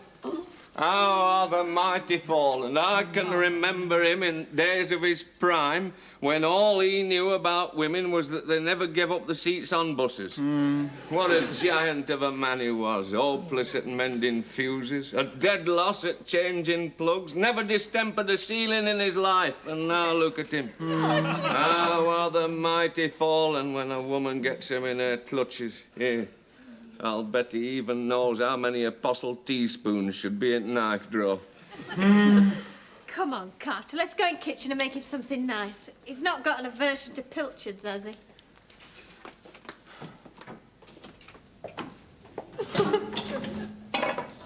What's the matter with you? Oh, I'm laughing at them, aren't they funny? How do you mean? Well, all old people are funny, aren't they? I mean, you don't think of them as having emotions like what we have. You only think of them as scratching under their armpits all day and complaining. I don't. I like old people. Do you, love? And what do you like about them? I like the way they drop their loose change on buses. I like the way they carry their library tickets in plastic cases. I like the way they smell of mint imperials and wintergreen ointment. I'm looking forward to being an old man. Why? Well, I won't have to walk so quick, will I? They'll let me spit in the fire at the axe and cleaver. No one will think I'm a chuff if I carry a torch in my overcoat pocket. I'll have the great pleasure of having no one listening to me when I talk. Honestly, Carter, fancy talking about old age when we've got the whole of our lives spread out before us. Aren't you looking forward to the future? Aye, provided it doesn't last too long. I think it's disgusting the way you've got to grow old. I mean, if they can invent a powder to cure athlete's foot, surely to goodness they can give you some pills to stop you from growing old. Carter, Well, if we was married and I ran off with a fancy man, what would you do? I don't know. I suppose I'll go back to wearing me vest in bed again. Is that all you could think of? I mean, wouldn't you be heartbroken when you feel like sticking your head in the gas oven and writing a note to the coroner? Maybe. Yeah. Well, if you do, Carter, will you remember to write it on decent writing paper? I don't want you showing me up writing it on the back of an envelope in red ballpoint. OK, then, you're on. Oh, honestly, Carter, that would be morbid. Fancy talking about suicide and old age at a time like this. We ought to be talking about romance and them fit to bookshelves you're going to make for the lounge diner. Oh, come on, Carter. Give us a kiss before I burn the toast. Hey, oh, careful with them pilchards. Carter, I do love you. You know, the smell of pilchards always makes me feel romantic. Must be the tomato sauce. Carry on, don't mind me. I've seen far more horrifying sights than that when I served at trenches in First World War. What do you want? You. We're going to Axe and Cleaver for a pint so your father can brood in familiar surroundings. What about his pilchards? I've just opened the tin. Pilchards? Oh, pilchards. What culinary crimes have been committed in thy name?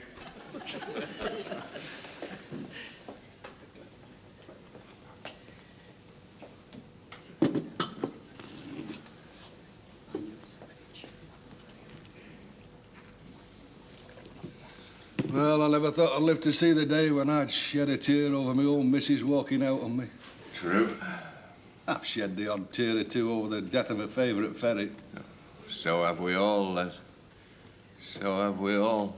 I wept copiously the day the milkman's horse expired. But I never thought I'd see the day when a woman would ever make me cry. These things happen, Les. These things happen.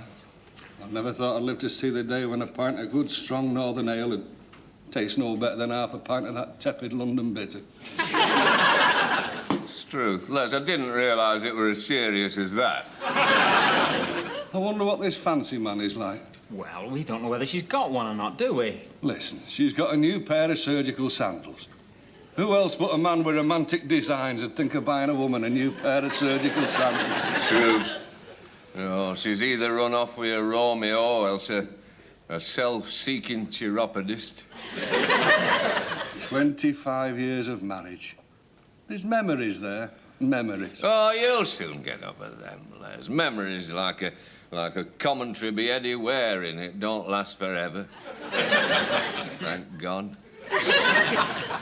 I'll lay you long odds, Les, that a month from now you'll be hard-pressed to remember a single good thing about Annie. Well, I'm not minded about that. It's the bad things I don't want to forget. Pardon? It's not happiness that makes people happy, Carter. No. It's misery. Is it? Oh, aye. With me, it's the miserable memories of your mother kissing me when I come home from work. Those bloody awful rock buns she used to make for Sunday tea. Is it? It's not the happy memories of shampooing her dad's whippets, of cleaning out his rabbit hutch. And now she's gone. Well, it's the humiliation of it. It's the disappointment of being let down by someone you trust. Never mind, Les. There's always disappointments where women is concerned. They're never as good at wallpapering as what you expect. They never... What's up, Les? What are you staring at? Parrot's not got at that barmaid again, has it? Good God, it's Annie. And she's brought a fancy man and all. Do you mind if we join you? You've got a nerve. You've got a cheek. Pardon? Bringing him, of all people, in here. Showing him off in front of my mates in Darts Club, Buster. Why, I have a bloody good mind to... Les, you're never going to strike a man of the cloth. A man of the cloth? This is Master Patterdale. He's the vicar at the church where we're supposed to be going for our service of rededication. Vicar, what's he doing here in that get-up? He's no right to be let loose on decent people without his dog collar. Here. He's not a plain-clothes parson, is he? I'm a plain man, right enough. I don't believe in flounce and flummery. I believe in getting out and about, taking religion to the people where they really need it, at their work and here, at their play. Who needs religion when you got Outhwaite's best bitter from wood? Who needs hymns when Hold on. Would someone kindly tell me what this is all about? Certainly. I've come to apologise. You? Apologise? You'd best get some more drinks in, lad, before we all faint from shock. Well then, Les, you might as well know. I didn't go to Monte Carlo. No? No, there wasn't a convenient train. So I took a bus and I went to stay with Dolly Womersel over the boot repairs. And while she was out at work at the ointment factory, I had time to sit and ponder and think about you and me. I had time to have 2 pair of shoes sold and healed and all. Go on, woman, get on with it.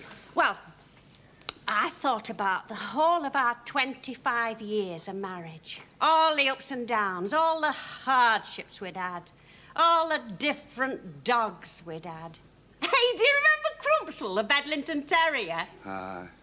He got all my George Formby records. Aye, I'd have your collection of Flotsam and Jetsam and all. Well, I thought about things like that and I realised they'd been very selfish. Selfish? Yeah, forcing you to go to church for the service, forcing you to go on a second honeymoon and be romantic in new pyjamas. Well, I realised it was right against your nature. I mean, let's face it, Les, what is your true nature? What is the real you? I don't know. They didn't tell me at my army medical. All they said was I'd got incipient fallen arches. Is that what you mean? No, what I mean is the real you. Miserable, lugubrious, glum, apathetic, and thoroughly selfish. Right. That sounds like me, all right. Yeah, well, that's why I asked the vicar if he'd scrub the service and give us his blessing where I felt you would be most at home. That's why I knew you'd want it here. Here? You'll have us thrown out, woman. It's truth. He's quite a tolerant landlord. He don't mind strong language and women with loud voices. You start being religious, he'll have his bloody Doberman pinchers on you. Yeah. Even Salvation Army wear tin helmets when they come in here, you know. Well, then, Les, what do you say? Oh, I don't have to wear spats, do I? No. I don't have to make a speech and thank everyone for coming? No. All right, then. Go on. Would you like a pint while you're doing it? The pianist generally has a brown ale when he's playing for strippers. No, thank you, Mr. Brandon. Unlike some of my colleagues, I don't believe in drinking on duty. Now then, you two are 25 years of marriage. Oh, it's a long time. It isn't all. It's almost as long as Darlington have been in 4th Division. And during the course of that quarter of a century of nuptial alliance, have there been any regrets? No, Vicar. Mr. Brandon? No, not really. Not really? Is that all it is after 25 years? Remember where you are. Oh, I'm sorry, Vicar. I just got carried away, what with not having a row with him for over a week. And during that 25 years of marital concourse, has there been anything that should have been done that was not done, Mrs. Brandon? Not really, Vicar. Mr. Brandon? I'm sorry, I didn't quite catch that. I was seeing if Teddy Ward got double top on the dartboard. Oh, I see. Well, obviously, you're a well-suited, well-contented pair, and I have great pleasure in giving you my congratulations on the past 25 years and my blessing for the years that stretch out in the future. Actually, Mr. Brandon, he got double one. Oh, thank you very much, Vicar. That was lovely. How much do I owe you? Do you want cash, or will you take a Provident cheque? Hand them round, Carter. Come on, Lil, give all the snuffling like that. I always snuffle on occasions like this. I think it must be the stuff that parsons get their trousers dry cleaned in. Come on, Pat, get that down. Good God, she's snuffling and all. Here, when you think at number of women in this country and number of times they turn on old waterworks, it makes you wonder why they build all them bloody reservoirs in Wales, doesn't it? Carter, wasn't it romantic? Didn't the vicar do it nice? Hasn't he got a funny Adam's apple? Carter, would you like to be married in a pub? Not during opening hours. Be a waste of good supping time. Right, then. One and all, let's have a toast. I have known Annie and Les for many a long year, and in the course of that time, my sympathies have been solely with Les. What he has had to put up with beggars description. As for the constant nagging he's had to endure, and the ceaseless demands of a wife who has showered him with love and affection and potted beef sandwiches, come hell and high water, bank holidays and wait weeks, days of sitting, days of...